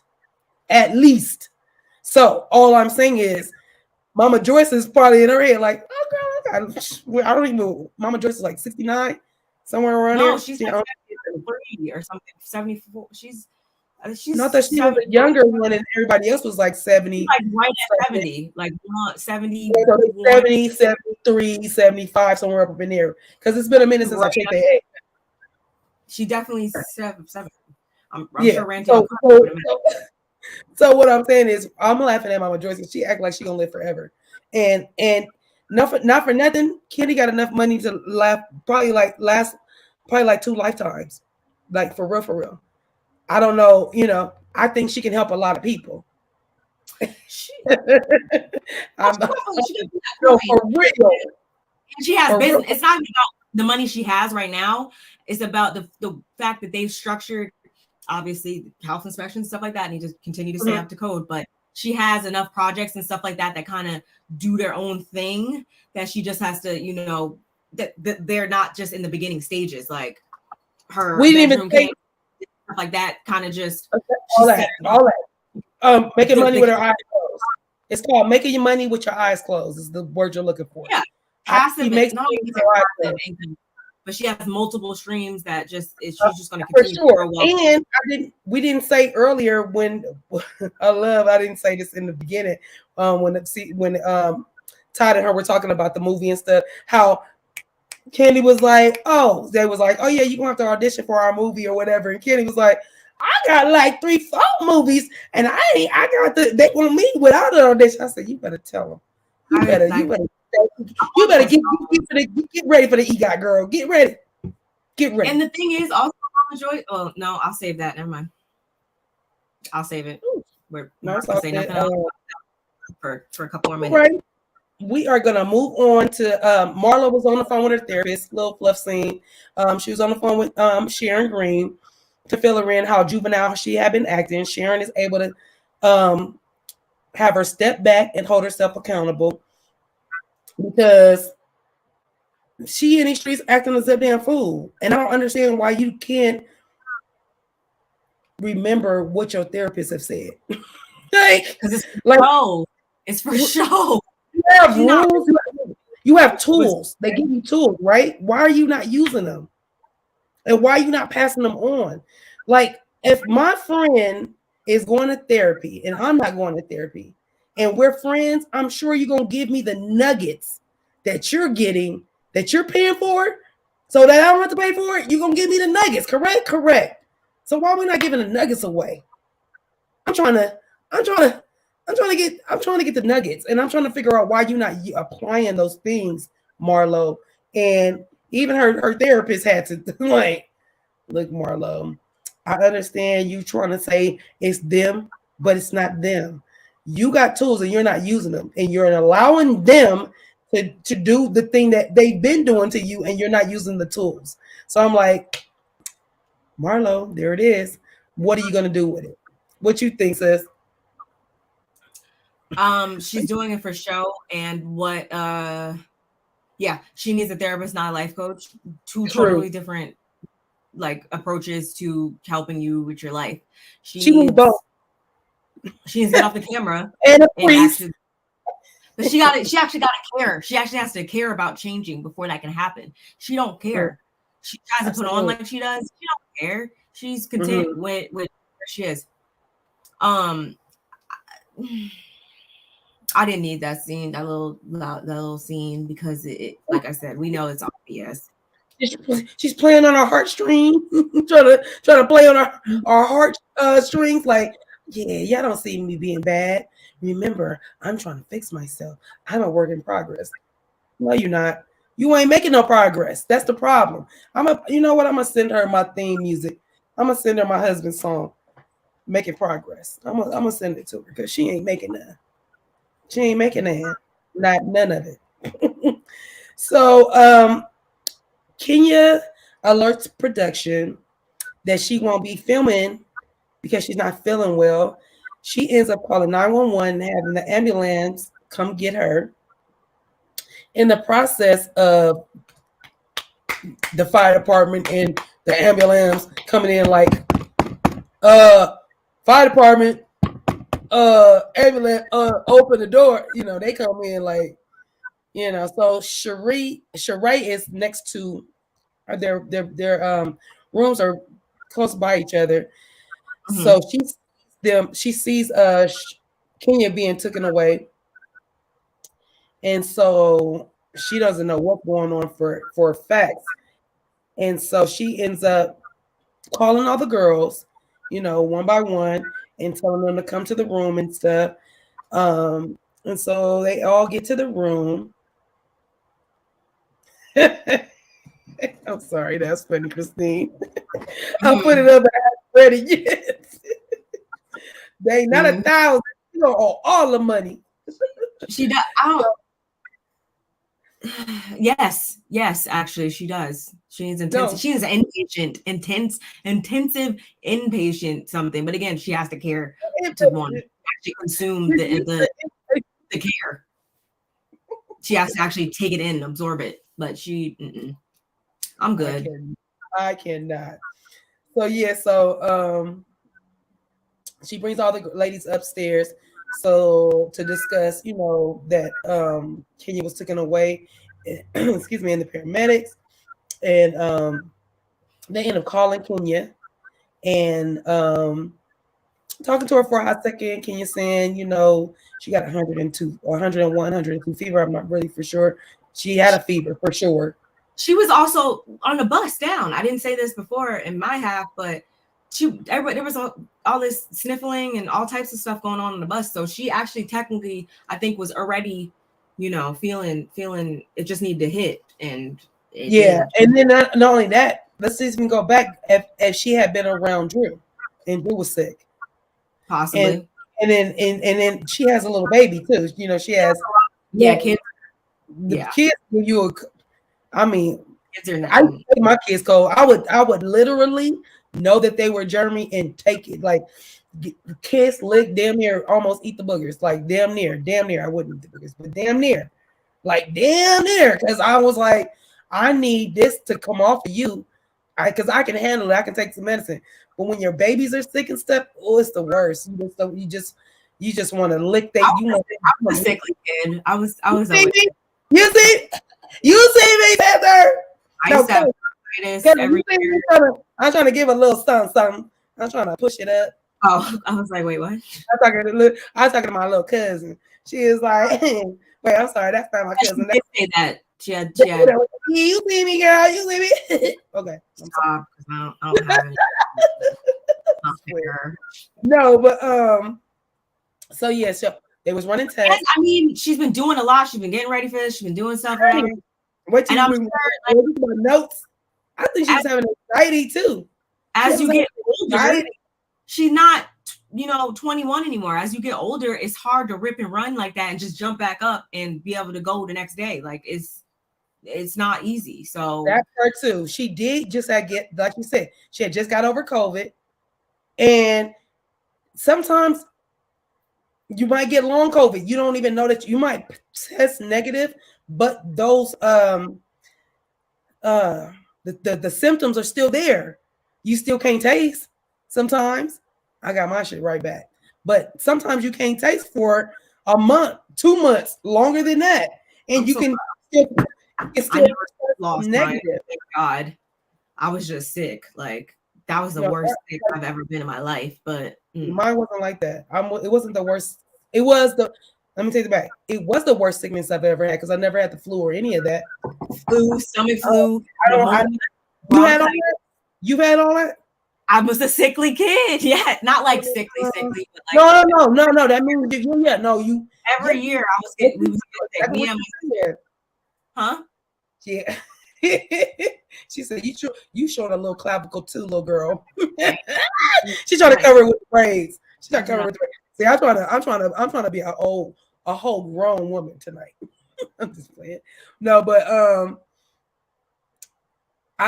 she did just get over COVID, and on top of that, the anxiety of you about to go in front of. I would have been like, this ain't like nothing else she ever did before. Like there's a lot of things she could do, but this one right here, that's like that. Sleep. Like I would have been like very angst, laying in bed at night, like girl. So they ran tests. She has a fever, but they're waiting on the test results. So they hang up with her. Marlo says, let's pray for Kenya. And I was like, I'd have been down for anybody else praying for. And I understand that you just got off the phone with your therapist. You've been reading your Bible and all that good stuff. Wait. You forgot to say how before that she tried to, like literally right before the prayer, she tried to make up. Didn't she try to make up, or is that after that? She tried to make up with Manietta? Oh, it's coming. Yeah. It was all in the prayer. I remember the stuff that pissed me off. So I remember that happening because it pissed me off. I ain't mad at that. So yeah, they do the prayer. They lead the prayer. They do the little prayer and stuff. And because Manietta got emotional. Manietta got emotional because she saw Kenya being in the hospital, and Manietta's mom had passed not even a year since that time. And so to see, it triggered her to see that Kenya was in the hospital, and that's the last time how she saw her mom. So it triggered her. She started crying. Of course, Marlo is trying to console her, and rightfully so. Manietta kind of like, I'm gonna give you a hug, but the first initial. First she was like, and then she was like, oh no, like two actions she did, and then she was like, only to be like, she don't know. I didn't even know that. So Manietta was on speak on it, the girl. Speak on it. Manietta said she prayed first. Oh, then Marlo wanted to get out of my face. Or why? I don't understand. Prayer, like, because I was so confused. Like, why is she leading the what? Anyway, well, we know Sheree wasn't gonna do it. So anyway, she's like not like good at it. Like I don't even think she knows how to pray. Like she's just not. And if she don't, then that means she really ain't. Person her and Martell really ain't a couple because Martell brought Melody to the church. I don't want to pray his prayers either. I'm being funny. God. So I want to say Marlo. That's not because okay, yeah. So like you were saying, she's trying to hug Manietta. She wants bygones to be bygones, like she always does. That's Marlo's narrative. She always do the most, act the most, and then the next day wake up like, oh, did I do that? I didn't mean to do that. Forgive me, please. I'm so sweet. No, you're not. Stop. And this is what she was talking about. I was drunk. Yeah, this is like you can't use that all the time. And we find out then, like all the ladies are dropping like flies because Sanya went home. Drew wasn't there. Kandi wasn't there. Kenya is not available to do her thing, and it's like Ultimate Girls Trip gone worse. Not forget gone bad. gone worse. That's so, why it came down. Like it should just, yeah. This was a waste. Man. Past trip. So we end up going to and just so you know, the girl, no. I kind of do, but I might have stopped it, so I'm not really for sure. So you can put in the chat what exactly what you mean, but I don't remember what exactly in the moment right now where Marlo was. Anyway, we get back to Courtney and Sanya meeting up at like a candles, fragrance, coochie pop spot. I said coochie pop because the girl so cracked me up. They got I don't know fragrances for the cool cat and fragrances for your bedroom and fragrances to go everywhere. And Sanya asked her, she told her, do you remember what the name of the one that was power puss or something? Pussy power. Okay. Puss power. So she was like, oh, I tried the puss power. And so Sanya's like, oh, you did? Do you stick it in there? I'm like, Sanya, what soap on earth do you stick inside your cootie cat? Not none. Not none. Not one soap do you stick in your cootie cat. Not one soap. Why are you asking dumb questions? Why? I was just like, she said, no, I just, on the front of it, you just wipe it. Nothing goes inside of our cooch. Tampons, I don't wear them because my doctor told me not to, but tampons, penis, fingers. Sit. Okay, maybe a dildo. See, but I don't. For me, I'm not the one that want to stick it in. I just want it to vibrate. I don't need it. I don't need the foundations. Yeah, if I'm gonna use, I want to wash. I want to be on a washing machine. It's gonna be a vibration type thing. Yeah, I just wanted to do this. I don't need it to enter and none of that. So that's why for me. That's why I said it. TMI. I'm sorry. I'm very sorry that I did that. But I'm just saying some people don't need all that. So we definitely have to stick in soap. I don't care what kind of soap it is. And people, like I said, do dishes, but that's soap. No, we're not doing soap, lady. So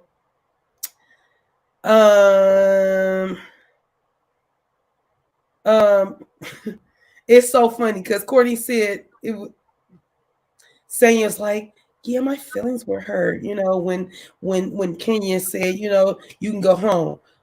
But it was funny because Courtney said something like, yeah, you left.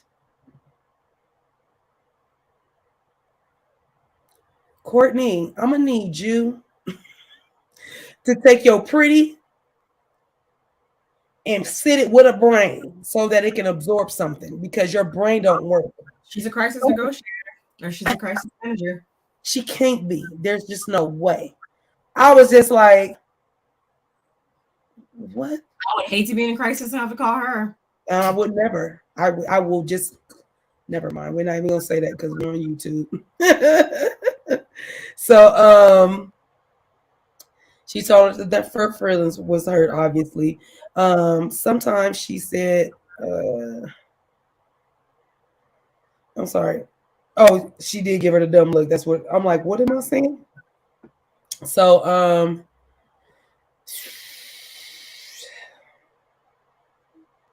oh, I'm sorry. I'm trying to read my notes. I'm trying to remember. I can't even remember verbatim right now. I'll remember what you said, but I can't remember because there was a lot of different little that they had in Kandi and Mom Joyce. We had no, I'm not gonna lie thing. I just want that scene is over with. I was just reading the last part of what I put on that scene. So Sheree goes over to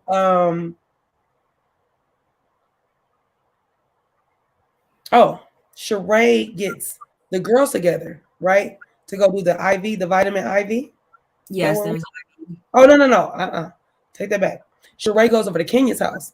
That's where we see Brooklyn do her karate and stuff. Thank you. She ran in. Girl, it's so freaking beautiful. I am. Oh my God! When I tell you, hold on. Let me see what this say real quick because I know. What you say? A lap dog is what she is. And hey, CP, how you doing tonight, babe? Okay, I just want to get my comments out before I look down and get back up. So yeah, so we go over to Kenya's house. Mm-hmm.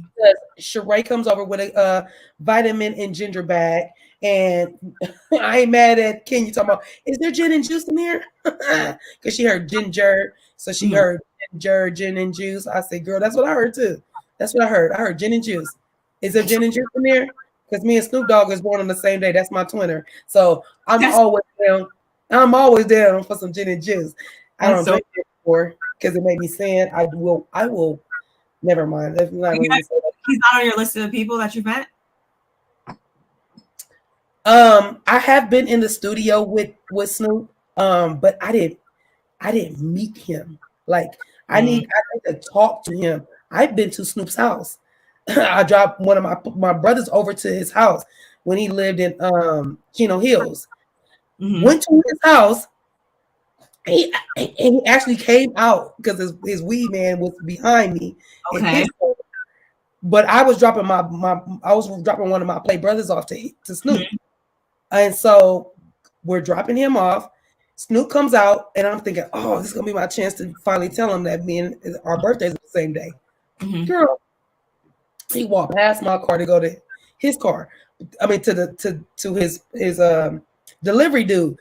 Let me tell you how loud the weed smell was out of the car that we're on a culture sack. He lived in a culture sack. Like, Snoop, you can hit my comments if you ever see this, and you can say, she ain't lying. You lived in a culture sack in Chino Hills.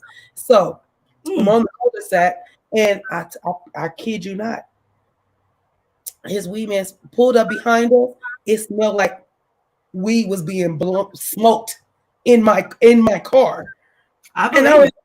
The guy's car was reeking so loud that I was like, dang.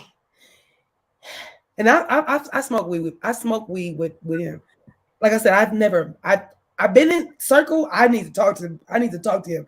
He needs to understand that I've been celebrating our birthday. He's 1 year older than me. He's born in 71. I'm born in 72. But October 20th is our birthday. But I'm just saying, like, I haven't talked to Snoop yet. I've been in the same circle. I've been at his house.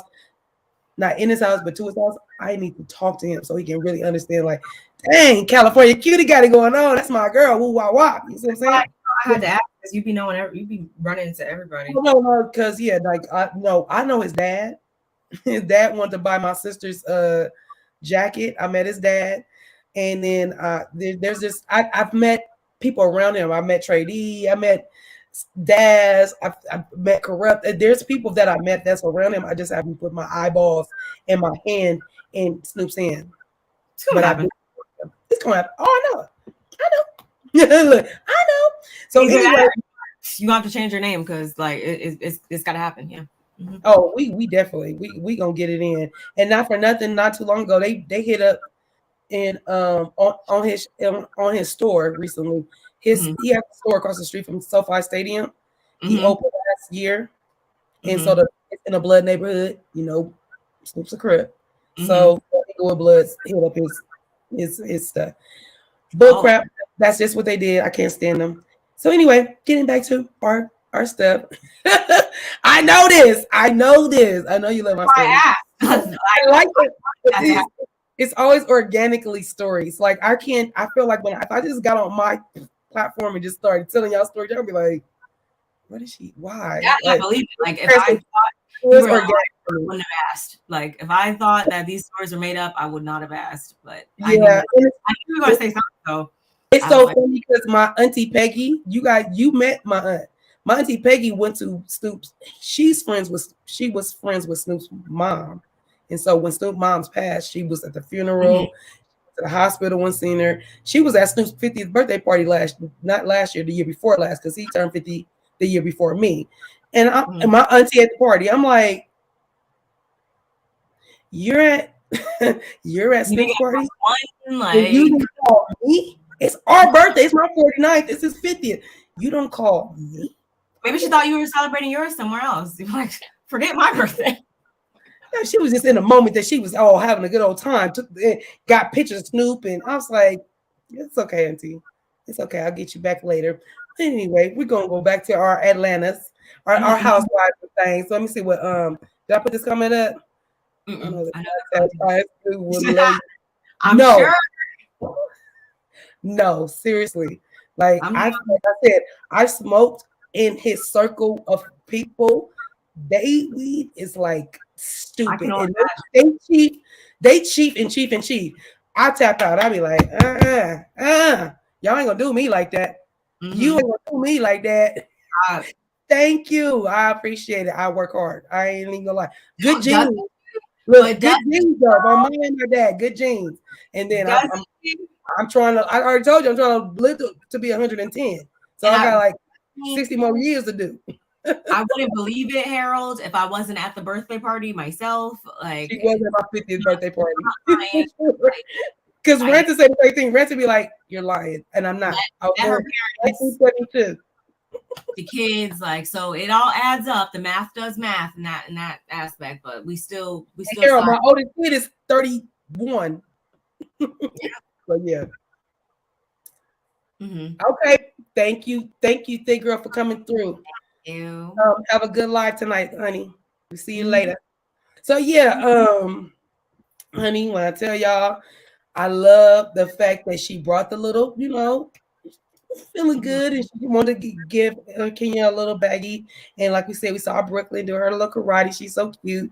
And you know what? I know we're gonna see Brooklyn on TV or on something, because she's so dramatic. Her mom is not gonna let it be anything else but that. And I just love that. It's because you're not a hateful person. Like, if you I don't like to. I you don't would want you to. look terrible if you were like not a good person. You're actually Look, like a good person. I'm So getting those the lines. Like I'm like, I don't even want those. Like the 11 they said. I'm not trying to get better at that because I don't make this face. So you I just have to relax and tried take. not to make that face. So I ain't mad at y'all for even noticing. Like I said, I work hard. Your oldest child and I artist. Oh, really? Hey now. Yep. You was born in 1992, correct? I know I'm correct. Like, You was born in 92, and then my son was born in 95, and he's 28. He just turned 28 this year. So yes. Okay, come on, 92. Come on, 92, Harold. Let's go. I love it. I love it. And I love 31 this year. Yeah. mm-hmm. That's how you do it. That's that's 92 right there. So yeah, Kenya shares with Sheree that her blood work was normal. There's nothing, they can't find anything other than she had that fever. There was nothing abnormal about her blood work. For me, I put in my notes, I just think that she was anxious. On top of that, her levels, she had a fever and all that stuff, but I think she was making herself more sick. I think she was contemplating too much and thinking about too much. So that gave her angst, right? I'm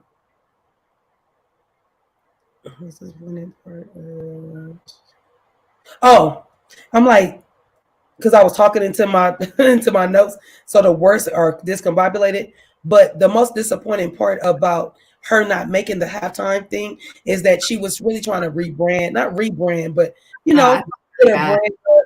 Yeah, and then that would have been dope if they would have came in with Kenya Moore. I wanted to see it. Like I was mad. I knew. I said through all this other commotion. I knew it didn't happen, Barb. I knew it didn't happen because I said we would have already seen this. We always see the stuff that already happens right before it hits the TV. Like there would have been no hiding that. That was a public production. Like we would have saw that. I know, baby. So yeah. So I knew. I said, "Dang, did I miss?" Like, cause sometimes I miss. I be lifing. So I thought I missed that she did this halftime report, but I'm like, we would have saw highlights. We would have saw something. We would have, and it would, like she said, it would have elevated the brand. So that was disappointing more than anything. So Sheree discussed that about her fibroids.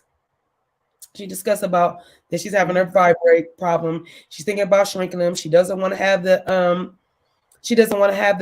surgery. Kenya talked to, I guess Kenya had a similar thing going on as well. There's a lot of ladies that it affects. I'm so thankful it didn't affect me. But the fact that I know so many women that it does affect, I don't even know. I don't know if it's painful. I don't know that part of it. I know that it probably can be. I know that when they get pregnant, that's an issue because now you got these things that's on the, with the baby. It's just a lot going on. So Sheree doesn't want to cut on her body. And then she hence the reason why she don't want to do surgery is because that's a 6-week no sex policy. And Sheree is getting it every day and every night from the BDE. Let her tell it. Girl, bye. Get out of my face. You ain't getting it like that. I don't care what nobody say. Sheree is not getting it like that. Talking about where they do that at. They do that when people are trying to keep their health and they want to continue to have good sex after that 6 weeks. Because right now, what you're telling us is that these things are in the way and it's bothersome to you, but not for nothing. You're not gonna go change it. You're gonna keep those because you don't want to not have sex for 6 weeks when you can have enjoyable sex after the 6 weeks. Doesn't make sense to me. That's why I don't believe in it. I don't think she's having sex. Yes. Phone sex, maybe. Like, I don't know. Like, what? Not even that. Like, why? It just don't make sense what she was saying. And then she turns around and tells Kenya, girl, I got an ultrasound and I'm expecting. And that fool Kenya got to damn near screaming like everybody else was doing. An Amazon package, expecting that was funny. family to come into town. I would have been like, what are we saying here? But okay. What are you expecting? Right. So she got Kenya because Kenya really thought it was funny. She was like, I would have been hollering. Man, I would have been like, expecting what? And I'm not even, and that's me coming from somebody comes from a family that, like, my grandmother, if my mom is 53 and my oldest uncle is, my mom, I think my grandmother was almost in her 50s when she had my mom. So I tied my tubes. because I would have been first of all, I had one tube. I got pregnant twice with both my sons, my two kids, my two boys. Yeah, with one tube. So I went to my doctor when I had my youngest. I said, "Can you tie that up?" Because I've been pregnant every 2.5 years. I have a kid. So all my kids are 3 years apart. So they're my first oldest to the youngest. They're 3 years apart. Mm-hmm. And then me and their dad broke up. Then I had a 10-year break. And then I met my husband. And then I had Nani. And then 3 years later, I had Michael Lee. And then 3 years later, I had McKinley. And so I told him to tie that one tuba because I'm fertile, and I will have a baby at 41, and then 3 years from that I will have a baby at 44. And I already knew that about I definitely know that God put me on earth to have kids. Like he was not playing. There was no other thing about it. So for me, I tied them things up, and so it's just funny because. It's not to say it's not possible, obviously, but it's definitely possible. That's why. Be quiet. You're in Sheray's case is not happening, so be quiet. Like she don't fall into that percentage. I don't even think she's having bomb sex like that. She don't give up. People that give off bomb like I'm getting it all the time. They walk and talk a little different, and she don't walk and talk different like Kandi. She don't seem like she would be like. She kind of seems like she would like lay there. Right. I told you her and Martell both think they're beautiful, that their sex game is different. Their sex game is like, I just look at my body, like, so never mind trying to please me. Just look at my body looks while I'm gyrating on you. I'm not good at anything, so I just feel like she wouldn't be good at that either. And not that she wouldn't enjoy it, but she just doesn't seem like I wouldn't Sheree, I hope you are good in bed, but I hope so. But... good in bed to me. That's just me though. So yeah, so we finally get Kandi having a heart to heart with Mama Joyce. Which could go left, as soon as when they came over to each other, because she had gave Mama Joyce a little break. Once Mama Joyce had said all those disrespectful things at BravoCon, so she gave her a little break and stuff. So what? No, I'm just remembering the scene because it was the way Mama Joyce came in there and like the tone of her voice. It's like we knew it was like dramatic irony. We knew what was going to happen, but like she's like, oh well, I just got over my little cold and like, and it's just like we knew what was hanging over top. So it was just like it was just so funny, like Mama Joy. And that's not like it's never that I don't laugh at her. It's never that I've never found her funny. Like, but it's just she's a unique person. Very much so. So yeah, Kandi basically tells Mama Joyce that she brings that negative energy when she comes over, and that's why Mama Joyce like, yeah, that's why I don't really come over, because I'm not trying to bring that negative energy. I'm not trying to bring that negative energy over here. And she was like, and anyway, Todd is always asleep when I come over, and Kenny's like, no, he's not asleep. He's avoiding you because he's tired of the disrespect, Mom. Like it's taxing at this point. And Kandi finally tells her that, do you ever think about Ace going back to the internet and him feeling a certain kind of way and thinking, dang, my grandmother felt this way about about my dad.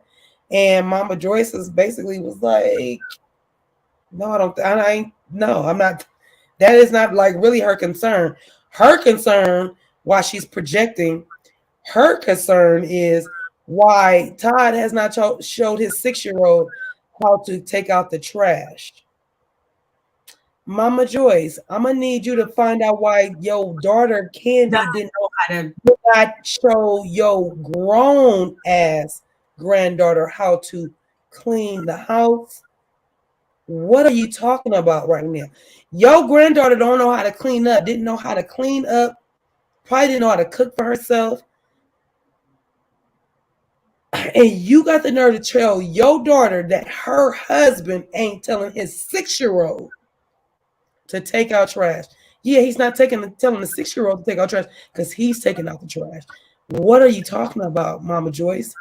Did you tell your son, who rest in peace is not here, at 6 to take out trash? Because I didn't tell my 6-year-old son to take out trash.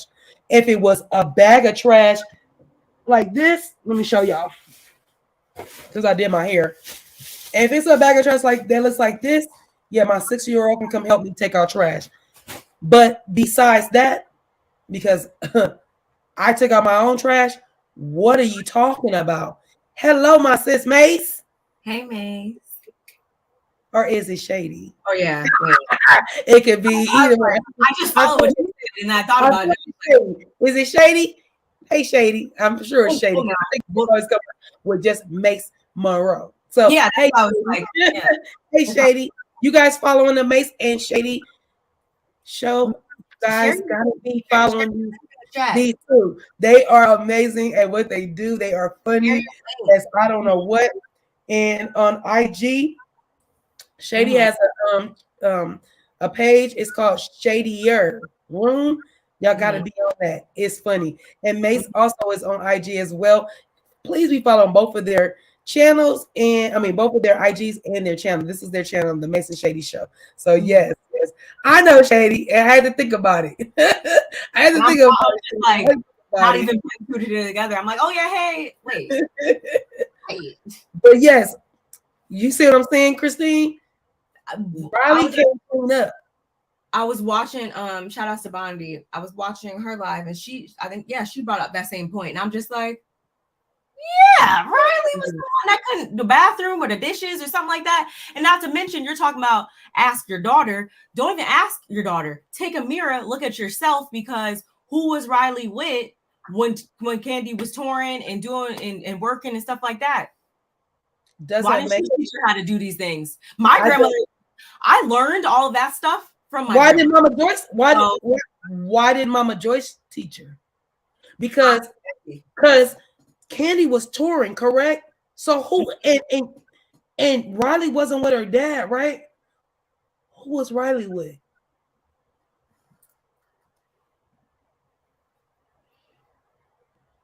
We gonna digress. We gonna digress right now. No, when I first watched it the first time, because I watched it like 3 times too, that went over my head until she said that, and I was like, wait, exactly. And not just like and then she I want to say she brought up the other points about like, okay, let's think about the fact that Ace is on commercials, they got their own, like he has his own YouTube channel, like so it's not like they're just sitting around, like, not to say that at 3 years old you need to be bringing in a paycheck, to help with your half of the bills. Like they're doing but Ace is so it's not like he's over here, like he's just over here not raising the kids, not doing this, not making more money than Kandi, not who's more with the kids? You think Todd more with the kids, or do you think Kandi more with the kids? Kandi. I mean, Todd. Not shade at Kandi. That's just truth. We all know that. Oh man, it don't make no sense what we're talking about. He's going to be there. So it's like, and again, you're saying all this. Well, a man. When was the last time you were a man, or when was the last time you had a man to talk about like what the man should be doing or whatever in their household? It does not make sense, ma'am. It just doesn't. And again, it's been 9 years. If it don't make dollars, it don't make sense. Exactly. So again, and I think it was where did comment go? Oh, where'd it go? Who was it? Christine said, I'm surprised none of Todd's family haven't cussed Mama Joyce out all the way up. I didn't even see this comment. I didn't even see this comment. I'm glad you said that. He got like one, like his mom didn't have like a sister, or like he like that's why this is what I said earlier, Christine. I said when his mom passed, that would have been it. None of this would be going on with Mama Joyce, because his mama was an advocate for him, and she didn't play that shit with Mama Joyce. His mom. Yeah, she didn't. His mom passed. I know, but it's just been like. Oh yeah, they would have been going like that. Aunt Bertha or something like that. So, and not to say that, he needs someone to advocate on him, like he's not, able to, but obviously I think that this wouldn't have stretched out to 9 years, possibly had, and I don't know what, it's been quite a couple of years now his mom has passed. So I don't know what year, they were at in their marriage when that happened, but probably like 7. We're going on 10. I feel like she's been gone almost like 2 years, maybe 3. I know she was before Blaze was born, I want to say.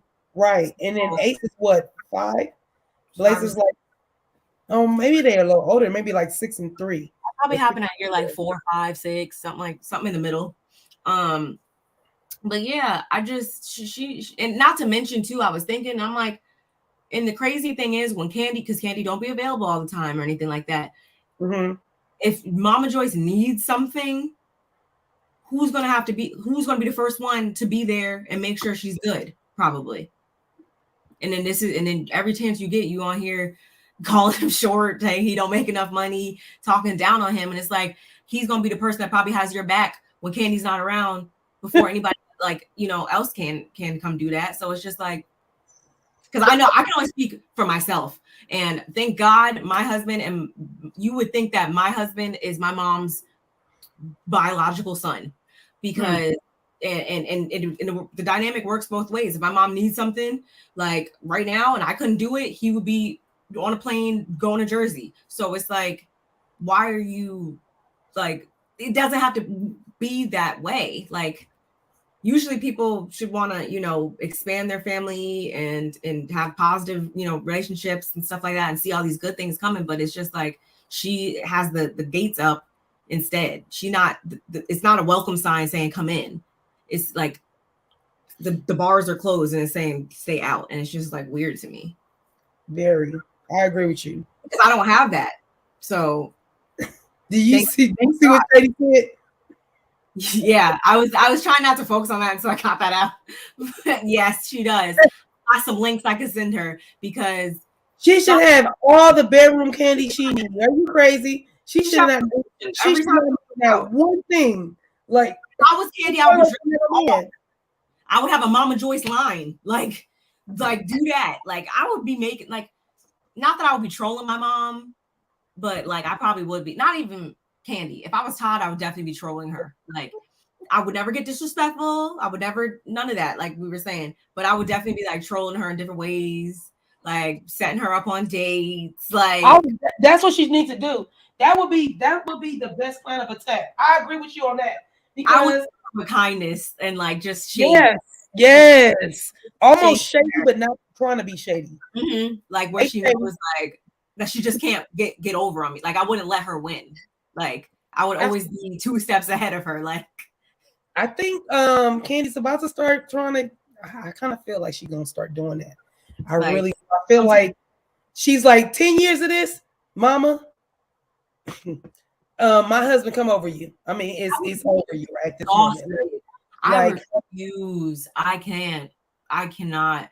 And I don't want this situation to ever happen. So that's why I go. Thank God it organically. Both of our families get along. Thank God. But I go so hard to try to always make it so that we stay, good, because once that is done, it's hard to get that back. Or in this type of situation, if you don't have that, like that's not something to take lightly when you do get in a long-term relationship with somebody and you guys need to join families. Like if your families get along, like, oh my God, like definitely be so grateful, because absolutely, because this one it's almost like you can't pick your real family, and in this one you can't pick his family or her family. Like like there's gonna be good and bad times. There's gonna be people that might ignore you or whatever sometimes, but it's like she don't want to make it good. She likes, again, she wanted it, I think, to be Riley, Kandi, and herself, and she has a vendetta about that for forever. It's terrible. I don't like it. So Mama Joyce, this part was kind of crazy. Mama Joyce said she was like, when Todd first came on the scene, he was meek. He was like mild mannered. He was meek and mild mannered. And now he's like George Jefferson. Mm-hmm. Mm-hmm. Mama Joyce. I was like, girl, where are we paralleling this? I don't understand what she's studying stuff, or she just thinks she must read tweets or something to see like what she could say because even on the stage at BravoCon talking about stuff. He's short and he would like. This is what I put in my notes. Strong with them, like this is what I put in my notes, Barb. I put, now I know Mama Joyce wants a rise out of the audience. And she loves to go viral. That's it, and that's all. There is no way somebody's gonna tell me that's not what this lady wants. Because of what she's saying and how she's saying stuff, there's no way y'all gonna tell me that she's just saying it to say it. Or she is definitely trying to go viral. She's definitely trying to use her son-in-law, son in love. Girl, don't you tell me you don't love that man. Shut up. Not even like it's son. I tolerate. Son, not even I tolerate. Son I tolerate. Son I think of. Son that's legally married to my daughter. Like it's not. There's no. And again, I'm saying this off of what we've seen for 9 years. That she just don't. It's just. I never heard your voice do that. 9 years. I can't even do it. I don't know what you just did, but that 9 years was like you meant that.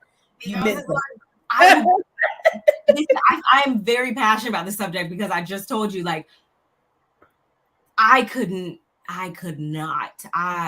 You could never. I wouldn't. That's the thing. Like, I wouldn't even, like, Todd is better than me because no. And I feel like that's because he really like, people always questioning his motives. The fact that he's dealt with this for 9 years should be telling enough, because there's not enough money in the world for me to be publicly embarrassed every chance I get. Like topic of a discussion on your mama's lips, my mouth, my name on her tongue at every wicked moment of the day. Stop. Like your mama want me? Luckily, Todd don't even go there because he could go there like your mama want me. Your mama want me. That's what I'm saying. That's like I would say that about like I would just be. That would be my shit. Your mama want me. That should be his new joke. Todd, you're welcome. Your new joke is your mama want me. Because then that would ruin her whole day. She'd be driving every day, all day. Every time she says that, I want him. Like I would just be messing with her every chance I get. But again, you do get exhausted, and I really hope, especially now that the whole we're talking about Kayla's upset and this and that, and it's just like, come on, like I really do hope Kandi figures out a way to make this not be 9 more years of this for her own sake. Like it's not even me for saying her sake and her and her kids. Yeah, you can't. You definitely cannot do that. Don't. It's being said. Your marriage. Kandi says her mom always come for her man, and how he treats her and how he acts, and that's when strip clubs and that whole comment. Oh my gosh, that's why I was loving that. She was like, "Yeah, he goes to the strip clubs," and she's like, "We go to strip clubs together, Mom." She's like, "Yeah, but I didn't understand what was Mama Joyce's point. What did she say? If he was other body, like what? I thought she said they don't look better than mine. Talking about Kandi, but then I was watching somebody else's review and they were saying that more so meant she was talking about her own self. I don't know. Now it didn't make sense to me. I'm sorry. That's why I didn't even put it in my notes because I was like, I can't even make it make sense. Somebody let us know in the chat, please. Because I can't make it make sense. Shout out to Mims. Like I can't make it make sense, bro. Mm-hmm. I was like, huh?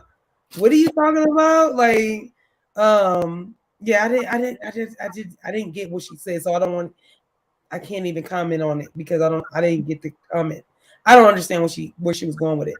But what I do know is that Mama Joyce did agree to go to counseling with Kandi and her husband because Kandi is like, I just want our family to be on the same page at this point. I actually just need us to all be in sync and show a united home front, from the grandparent to the parent to the grandparent. To the grandkids. That's all. I don't think Kandi is asking for much. So Mama Joyce said she will go to counseling. But the problem with that is what I said before. She has to care. She has to want to make that change. And I don't think that I said that about Marlo, but it also applies to her as well. Mm-hmm. Don't care. She's fine. She's fine with.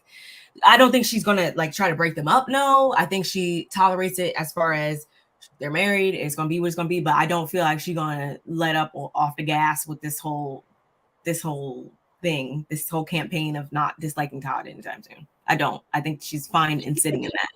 She's too invested in doing it. That's her brand. Invested in. It's like its own brand. It took its own on. You know what I mean? It's like she might as well have an IG page that says, "I can't stand Todd." That's her tag. What do you know about Mama Joyce? She likes her little bang wigs. She makes a good pound cake, and she doesn't like Todd. Those are the characteristics of the Mama Joyce. Facts. It's not even shade. It's just I'm being real. So we gonna get on to this last little scene. Yep. I did not even take notes, but I do know where they were at and what was going on. So where I leave off, I'm sure you can pick up. So Sheree, Kenya, and Drew are gonna go have a vitamin IV drip, and so Sheree and Kenya come together. I think they came in together, and yeah, they're gonna with all this sickness because Well, Sheree's been around Kenya. Kenya been sick, and Drew's been sick. She's like, shoot, let's go get these IVs. And what I did not know, which I didn't, I found out on the show, is that they have like menus for different things. I want to get one for my birthday. You've done it before? No, I was this close to doing it last week when I was like, should I really? Like, because they'll come to your house. They'll come to your house. Don't let me find one because they'll come to your house. The way I be getting it in with the. I'm gonna do it. He kind of put me onto it. He was like, he wanted to do it for forever, or just like a hydration one, but I want to do it. I'm gonna do it. Yeah, I'm gonna do it too because it just looks like I want some rejuvenation. Mm-hmm. It might go into my pores, into my skin. It might do something different. It might do something. That's how I went to like an oxygen bar in Vegas once, and I thought it was gonna be like that. But, What's an oxygen bar? What does that do? Like you put this like a mask on your face and get air, or whatever, and it's like different flavor. Like it was like different. It's like green, red. It was like different flavors, something like that. It was not that great. I've been wanting to do it for like years, and I was so disappointed. You're like, oh, I could have not did this. How much did they cost? They scammed me. It was like one of those you don't gotta pay, but like, oh, okay. Tips are welcome. So if you didn't have to pay, then you didn't get too much. You didn't. Yeah, and that they probably gave me because it was free. They probably gave me the bad stuff, which I'm like, see, I'm putting stuff on my nose. They say it's free. Like I'm just living dangerous out here. Anyway, don't take my advice, guys. Like, I'll say this. They got just crazy. This is what young folk do. I can't out here. This is what young folk do that I ain't even mad at. At least you can tell me. Like I said, I would have never even heard of that, and I'm glad you told me, and I won't take a free one. It was a waste. I'm just playing. So anyway, they doing their vitamin. I love the fact that they have a menu for different stuff. Like I'm like, I want to see this. Matter of fact, I'm gonna pull it. I'm gonna find this menu. I'm gonna find the menu. I want to know what it entails. Like, cause it gotta be some good stuff on there. So there. Drew comes in. Remember, Drew had been sick, so she hadn't been around the girls. So it's basically her first reintroduction, if you will, back into the group. And so she comes in. She's all thankful to Kenya for inviting her to this because she needs it. If anybody needs it, Drew needs it. Yeah. With the illness that she's been trying to do. Mm-hmm. So she comes in, she gives Kenya a hug, and then she goes in for a hug with Sheree, and Sheree was ducking and dodging, and I think she was in boxing. She was like, "Hey, watch out!" She's bobbing and weaving. So she was like, "I can't stand her." Who, Sheree? Yes, me too. And that only happened in the last like a couple of years. Like before that, I was a fan, but I just didn't. I was like, whatever. As soon as she and Kandi are not good like this, when y'all pretty much are the OGs, I was like, I don't trust you, because I feel like you want to align yourself with Marlo. Yeah. Ever since she came back this time, I just can't. She could have not came back, and then we would have been okay. So yeah, so Drew was like trying to go in for a hug with Sheree, and Sheree was ducking and dodging and bucking and weaving it. And so they end up high-fiving, and she sits down, Drew sits down, Drew sitting there, Kenya's in the middle, and Sheree's on the other side. So Sheree,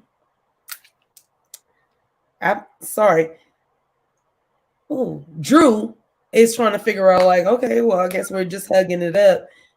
So Sheree tells her, like, yeah, I'm just not, I don't know where we are. No, she doesn't say, I don't know where. She says, where are we?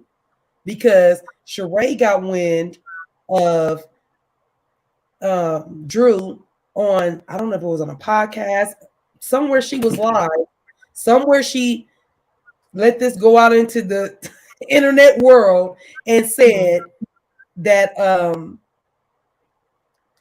she had her hands on some charade, some she by charade.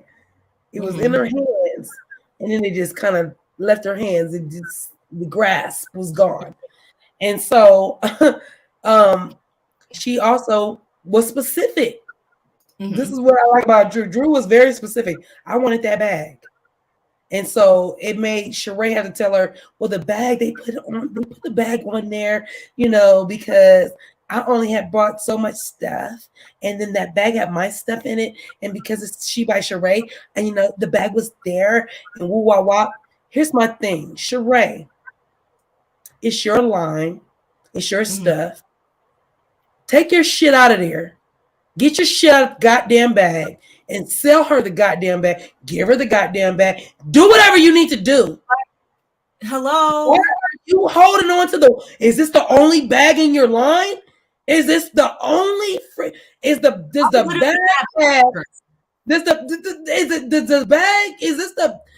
bag have your signature on it, and it's the only one that's gonna have it, and is this the only bag you're making this weight, this size?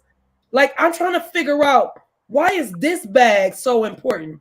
If my girlfriend, you specifically, Barb, I got a line. I'm coming to show you my line. I'm going to give you some free stuff. And you tell me I like that bag. You don't think I'm about to take my stuff out of this bag and give it to you? I'm about to take all this stuff out of this bag and give it to you. You know why? Because I got like 10,000 more made. Like, I don't need that. Like, more about to be made. I want to say that's when I started getting really irritated with her. Honestly, when I became a small business owner myself. Come on. That's probably when I started getting mad with her, because she makes us look so terrible. And actually, I'm small. She could be a huge business owner, but she just don't do it right. I have literally given my client my lash shampoo, like, before, that I used on my own personal lashes, because I sell it too. Come on, girl. I didn't have any in stock, so I don't understand why. Like, that's because you are a good businesswoman. You're a good businesswoman, and not only that, the person that got your last remembers that was your last, and that person is going to be indebted to you, knowing that you gave her or them or they your last, and you put them before you. Not to mention, you always have that type of stuff. She's going like on like different like little podcasts, whatever. She's speaking engagements and stuff like that. She should always have her assistant, whoever. She always have merchandise. And here's my here's a pair of joggers or whatever bag or whatever. Like, just go make some keychains. Like, go make you some keychains. Any place leaving something with branding, like, you should be leaving something there with everybody. So in this, I would have got up like, oh, you didn't get one? I'd have been I would have sprinted to my trunk. What? She's weird. But yet Kandi's always up here, she up here on one business, promoting this business that's talking about launching this new business. Like, but you rather go hang with Marlo, though. You need to take notes. She by Shay not needs to take notes. You need to be taking notes. The one that you hating on the most in this season, you need to be sitting there taking, like, you should be, if anybody should be kissing, it would be Kandi's. Like, she would have to tell me to go home. Like, let me tell you something. Let me tell y'all. She would have to. I am friends with one of Kandi's first cousins. And I've been a fan of Kandi since, like, it's one of my sister's best friends. Mm-hmm. And she literally is related and has been related to Kandi this whole time. And so I've been a fan of Kandi's. Of course, Escape came out and we were fans. And then I found out that was my friend's cousin. So I've always taken a liking to Kandi. On top of that, my said friend would go back home to Atlanta to go be with the family. And who wasn't there? Her cousin. You know why? because she was touring. And where was Riley? With Mama Joy. Doing her ish, like literally doing her thing. And so I have so much respect for Kandi in that manner, knowing that my friend who is her cousin couldn't even kick it with her own cousin, going back to go see the family because Kandi was working, booked and busy. I think that's also when I started. Because I didn't always like Kandi until a couple years ago, and it probably was. I've never hated her on her as a businesswoman, and actually her being like doing so many things. I'm like, dang, on my next lifetime, like I want to be like in so many different. Even this lifetime, I have so many different interests, and it's so like uplifting to see somebody, you know, to have that type of work ethic, and but also still be like have a piece of humanity, like still have ethics and morals and values. Did you say a piece of? Oh yeah. Kandi head ain't this big. That's what do you know how big people heads get? Like when they really, they're like piece of body, like and she never, I don't think, lost that piece of her. She's and so humble. Everything comes so humble. Even her cousin had to tell her, you deserve everything that you get or that you are getting, and you keep putting back into. And so like when she cries, I think she really be like, I used to, that's kind of what used to irritate me. And so I really thought about it and like really looked into these different like aspects of her life and been like, oh no, she really be like feeling these ways and really be like going through it when it comes to certain stuff, because there are people out there that are just always gonna have something to say no matter what. And I'm not mad at that. Like you can't please all the people all the time. Yeah. Please some of the people some of the time, right? So we should be good with that. We don't need to be pleasing everybody all the time. There's no such a thing. Even with my mom and my dad, I couldn't please them all the time. And them is my favorite people on the planet. Yeah. And I strive to make them happy because they birthed me, right? So if I can't please them all the time, you think I'm about to please Barb all the time? You think I'm about to please my husband all the time? You think I'm about to please my kids all the time? I'm not. It's no such thing. There, because if it was, it'd be perfect, and there's no thing. There's one perfect person, and he only walked the earth for a little bit, and it was his father that is actually the perfect one. God, Jesus, the Son, is not perfect. He came down here to cleanse the sins. Yvette, hey, my love. How's it going, my love? How you doing? Thank you for joining us. Make sure you hit our channels. I know you already know. You ain't new to this. You true to this. So thank you for coming in. We appreciate you for coming in and showing us some love. We love you. So yeah, we both are talking the same thing. As far as let's go back to the IV sets, the IV, and how Drew and Sheree are not seeing eye to eye. Because Sheree is like, yeah, I got like a little bone to pick with you. Where we at with it? You went on some platform, something, and said that you didn't get your She by Sheree. You didn't get to take none home. And so, you know, producers always try to fill us in on what was really said so that we can form our real ideals on how we feel about it, right? So they do show. So they do show. I'm sorry, you guys. They just threw me completely off. They do show the fact that that Drew was on some platform, and she did say, yeah, I had some She by Sheree. It was in my hands. I had it in my hands, and then it was gone, right? And so it's like, okay, I was like, dang, she didn't even get her shirt. She didn't get nothing, and she was the one that said she wanted the bag. Sheree explained the bag had my stuff in it. Nobody was getting it back. They just put it on there to make it look good. Great. All right. But the thing is, let Drew tell it. Drew was like, I didn't even get nothing. What I thought I was gonna get, I didn't even get it. So I don't know. I'm on the fence. I don't know if I think she did get something. I think she was expecting more. And that's where the disconnect is. And not for nothing, Drew, you are friends with Sheree. I'm not friends with Sheree. If I wanted to buy something for Sheree, she by Sheree, I would have to get on her website, right? I would have to be all on her website. Barb, if you wanted something, you would have to be all on her website. But Drew, on the other hand, Drew could always just pick up the phone and text her and say,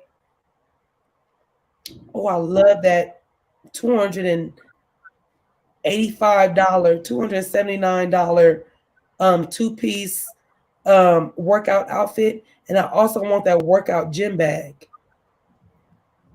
Why are you not doing that? If you really want it.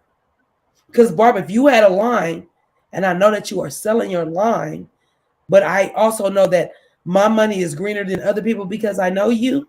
It ain't really greener than everybody else's, but it's greener than other people because I know you. I feel like if I come to you, you're gonna be like, ooh, Cece wants this. Let me make sure Cece got this. And then everybody else can get what they need to get because me and Cece are cool. But you know, I'm gonna make my money, but Cece gonna do something different for me. She's gonna wear it, she's gonna put it on her platform, she's gonna do some stuff. There's like business thing going on over here. So I don't feel like Sheree got the assignment, and that's where the misunderstanding was with Drew and Sheree. At least in my eyes, the way I looked at it, I was just like, y'all being right now. This is stupid. You could have been called Sheree at any time and said, hit that like button, y'all. That's what that means.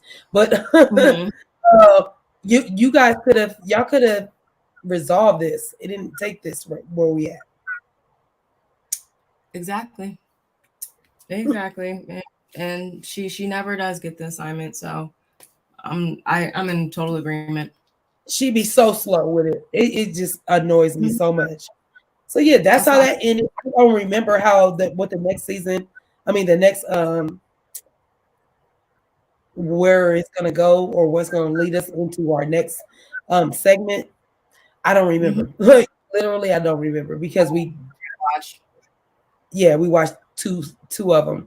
So all I do know is I want Mama Joyce to stop doing what she does to Kandi. I want Marlo to stop being juvenile. I want Manetta to keep doing what she's doing. She's on point. She don't bite her tongue. And keep your foot on Marlo's neck because she don't deserve it. She needs it. I feel like Marlo is looking for good girlfriends. She wants somebody that is gonna not just be like, oh hey Marlo, and try to use her for some of the stuff that she has. She's looking for a really good girlfriend. I don't know if she's gonna get one, but that's what Marlo is looking for. That's why she is all in Sheree's behind. She got Sanya looking up behind her too. The funny part is that Marlo really wants to be connected to Sheree, but Sheree is not even a person that you want to be connected to in this franchise. Like seriously, she's not like one that you want. You actually should be trying to get up under Kandi because Kandi is the one with the most options to move out of where y'all at. You know what I'm saying? Sheree already want to be a housewife. Kandi is not just gonna be a housewife. She got music, she got plays, she got movies. What are y'all? I don't know what y'all doing. I don't. So what's your last thought, sis? What's your last thought? I mean, I'm still I know the ratings have been kind of low, but I don't know how low, like real low. Last week was like the season low. I think I don't know if the ones came out for this week or someone chat. Wait, the one you reviewed or the one I reviewed? I reviewed was like I think the season low so far. We're only a couple episodes in still. So I'm we're gonna stick it out. But you're gonna be here. But I just kind of definitely I want to see this reunion one because there's already a lot of stuff on the table that I want to talk about, and I also just going forward they better, some people better pick it up, but I'm already always try to start the season unbiased, clean slate, but some people's slates they get Marlo, well, she really didn't. I said I gave her a clean slate, but I didn't really give her a clean slate. And I say yes. 1 second. Oh, it's okay. It's okay. And I said that I gave her a clean slate, but I really didn't give her a clean slate, and I dang sure do not have a clean slate for her anymore. Real or fake, she has marks all over hers, and oh my god, I'm like, hi brother. I seen you move. I was like, what the? I was like, is your green screen falling, sister? Hi, my brother. It's a pretty thing. You know I love you. You know I love you. That's my brother, y'all. Y'all great. That's my brother. I love him so much. I love you too. We love you too. Okay. No, I love you more though. No, she love you more. I love you. She love you more. yeah, okay. But I lost my train of thought. I know you did with that sexiness coming in the room. You know that's right, bro. I thought when he knocked, he was just I was like, okay, so who's in the house? And I was like, usually he wouldn't do that. So I didn't see him until he's right here. I'm like, I'm already because he know you on live with his sister. He know. Literally, because he don't never do that any other time. But he just said, "Hey, Mr. Barb." Never do that. He does not. That's what I'm like. I love it. Whatever. But yeah, I mean, I'll give this episode probably like a 7, probably a 7 out of 10. It wasn't horrible because the Mama Joyce and Kandi that really got my. I need them to keep talking. Like seriously, it just needs to be a conversation. It needs to be it took 9 years. This is 9 years in the making. Hopefully it doesn't take another 9 years to resolve. Hopefully it takes maybe a year and a half, tops 2. Because there is a lot of impact. With therapy. It better be. That's what I mean. It's not them. It will be with therapy. It's going to take at least a year and a half, maybe 2 years to, get it all out. Because Mama Joyce, she's a non-factor. They need to pull in like Kayla too. Eventually, not right off the bat. It needs to be right. Everybody has to come in. Everybody needs to come in. That it involved. Kayla, right? The little babies, the little kids. The only reason why they don't need to be involved is because by the time they're teenagers, it will all be that stuff that will be under the rug. It will be. Yeah, they're only ever gonna, and that's the thing too. They gonna see the grandmother treating him any type of way, and then they might try to emulate, and that's gonna. Oh, she don't respect her. It just can cause a lot of issues. So yeah, I definitely want to see that situation. My eyes. We want to resolve. We don't want Mama Joyce to be at Todd's throat. We don't like that. Nobody likes that. No, let's go with. I like them together. I think I love Todd and Kandi together. I don't want Mama Joyce to be just like Mace, just like Shady said. Todd and Kandi are a team, and more people, when more Mama Joyce, once she realizes that, the world will be a better place. She's being an overprotective mother, but 10 years, Mama Joyce, he's not going nowhere. I'm sorry, he's not going nowhere. And even if he does go somewhere, they still gonna have some kind of decree that says this is that. This is what you're gonna get. This is what I'm gonna get. This is what Mama Joyce gonna get. This is what the kids gonna get. This what it's gonna be.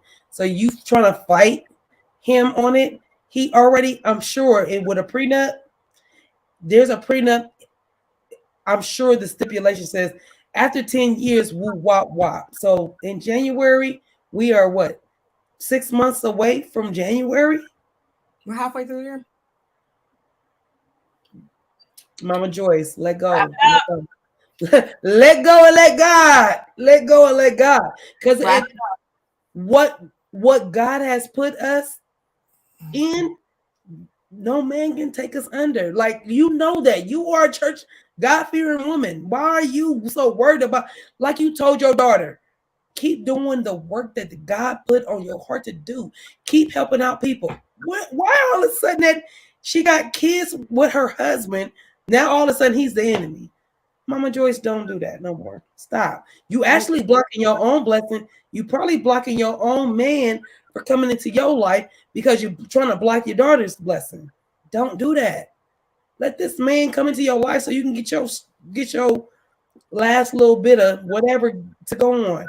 Because she still got a lot of life to live, Mama Joyce. I believe. She got a lot of life to give. A lot of life to live and a lot of love to give. So let's do that. Don't be fighting. I just don't want to, and this is not me, I don't even want to say this for real, but I just don't want something to happen, and this is like the final way that this, you probably know what I'm trying to say. I don't want anything to happen to her or anything like that, and this is the final, like, it's just, this is what it was, That's a good point, Barb. I didn't think about that. Mama Joyce, you do not want this to be your legacy. What you leave as your legacy. You don't want that. You don't want that you and Todd was at odds and you weren't able to say, oh, I'm sorry, or whatever. And now Ace and Blaze are left. They see this. Know that you just, and then that's where it left. That's gonna be a bad. I agree with that. So I definitely agree with that. I need to email that to Don Juan or something. No. Yeah, we all in cahoots in the same, trying to figure out how we can get this family to be dysfunctionally functional. Because we all dysfunctional. So like we not, I'm not pointing my finger at you, Kandi, like you got so much dysfunction going on with all this money. I'm not doing that. I understand that there's dynamics and there are things that are put in place. So we are here for all of it. Just you guys are a work in progress, and we just want to watch, right, Barb? So we will be here next week because that was the end of both episode 4 and 5. So we will be here next week. We'll have to. Well, no, yeah, we might not. Y'all definitely keep your post notifications on, because towards the end of the month we will be traveling and do some stuff. So we might need to switch around days, and whatnot. We definitely be traveling. We're gonna attempt to be back on one episode next week, but again, just keep the notifications on in case we ever need to, switch it up. And we really appreciate you guys sticking it out, still showing up, even with us, pushing the time this way, that way, and all that. So we appreciate how we do. We be on California time, and a lot of our followers and a lot of our subbies are on the coast, and so we try to be mindful of when we are trying to go live, and so then early on our end, so it's not too late on y'all's end. But sometimes we're trying to make it work. So just work with us. We'll work with y'all. We will be here next week, hopefully. If we're not, we always double it up. We're gonna go out. We're gonna do this season, even if it's not right the next day. Like we're gonna do this season. So we will get the season. We will get the season done. Yeah. But we do appreciate you guys rocking with us tonight. Playback Game. We on both channels. BarbMeetsWorld. We're on California Cuties channel. Please hit the like button on both of our channels. We really appreciate it. Our Cash App is rolling on the bottom of the screen. If you are able to give us a Cash App, great. If you enjoyed the content and you want to give us Cash App, great. If you want to show us some love, hit the like button. That gets us in the algorithms, and more people will get us, see us. And then on top of that, we're just both of us are trying to get monetized. So we need 1,000 subscribers. So please share us with your friends, your family. You know, and please keep it active in the comments too, because we both. Yeah, please leave us a comment if you are playback gang or if you're not. And I love you just, I do too. I actually do love the comment, and we do get it. It does tell us, you know, who left the comment and stuff. Hey, my boo. Hey, Feisty. Thank you, Yvette. We thank you, Yvette, for coming in and working with us for a little bit. You know what I mean? So I love everybody in here. Yeah, I actually love everybody that showed up. Thank you guys for leaving us a comment, leaving us a comment in our live that I was able to pull up. Thank you guys for just rocking with us. We appreciate it so much. We are a little bitty channel trying to get really woody big. And we are the Cali Critique panel. We we just want to bring you guys a little bit of something from the California perspective. Barb's not from California, but we reside in California. So that's where that's coming from, you guys. So yeah, thank y'all for rocking with us. We appreciate it. Do we not? Any other announcements, Barb, that we need to make? No, just of course, always just stay tuned and definitely follow us on our socials. And yeah, that's really it. That really sounds good to me. I want you guys to have a good rest of y'all evening, good rest of y'all week. Thank y'all for rocking with us. We will see you guys hopefully next week. If y'all don't see us next week, we will be here in the 2 weeks, because sometimes we do 2 and sometimes we do 1. So depending on what it is, we'll be there. We're gonna finish the season out, right, Barb? Oh yeah, we're doing it. We're doing it. We're definitely gonna finish our season. We definitely gonna finish the season out. So we love y'all. Yes, love you guys. Love y'all a whole lot. But more than loving you guys, we what? I love haters.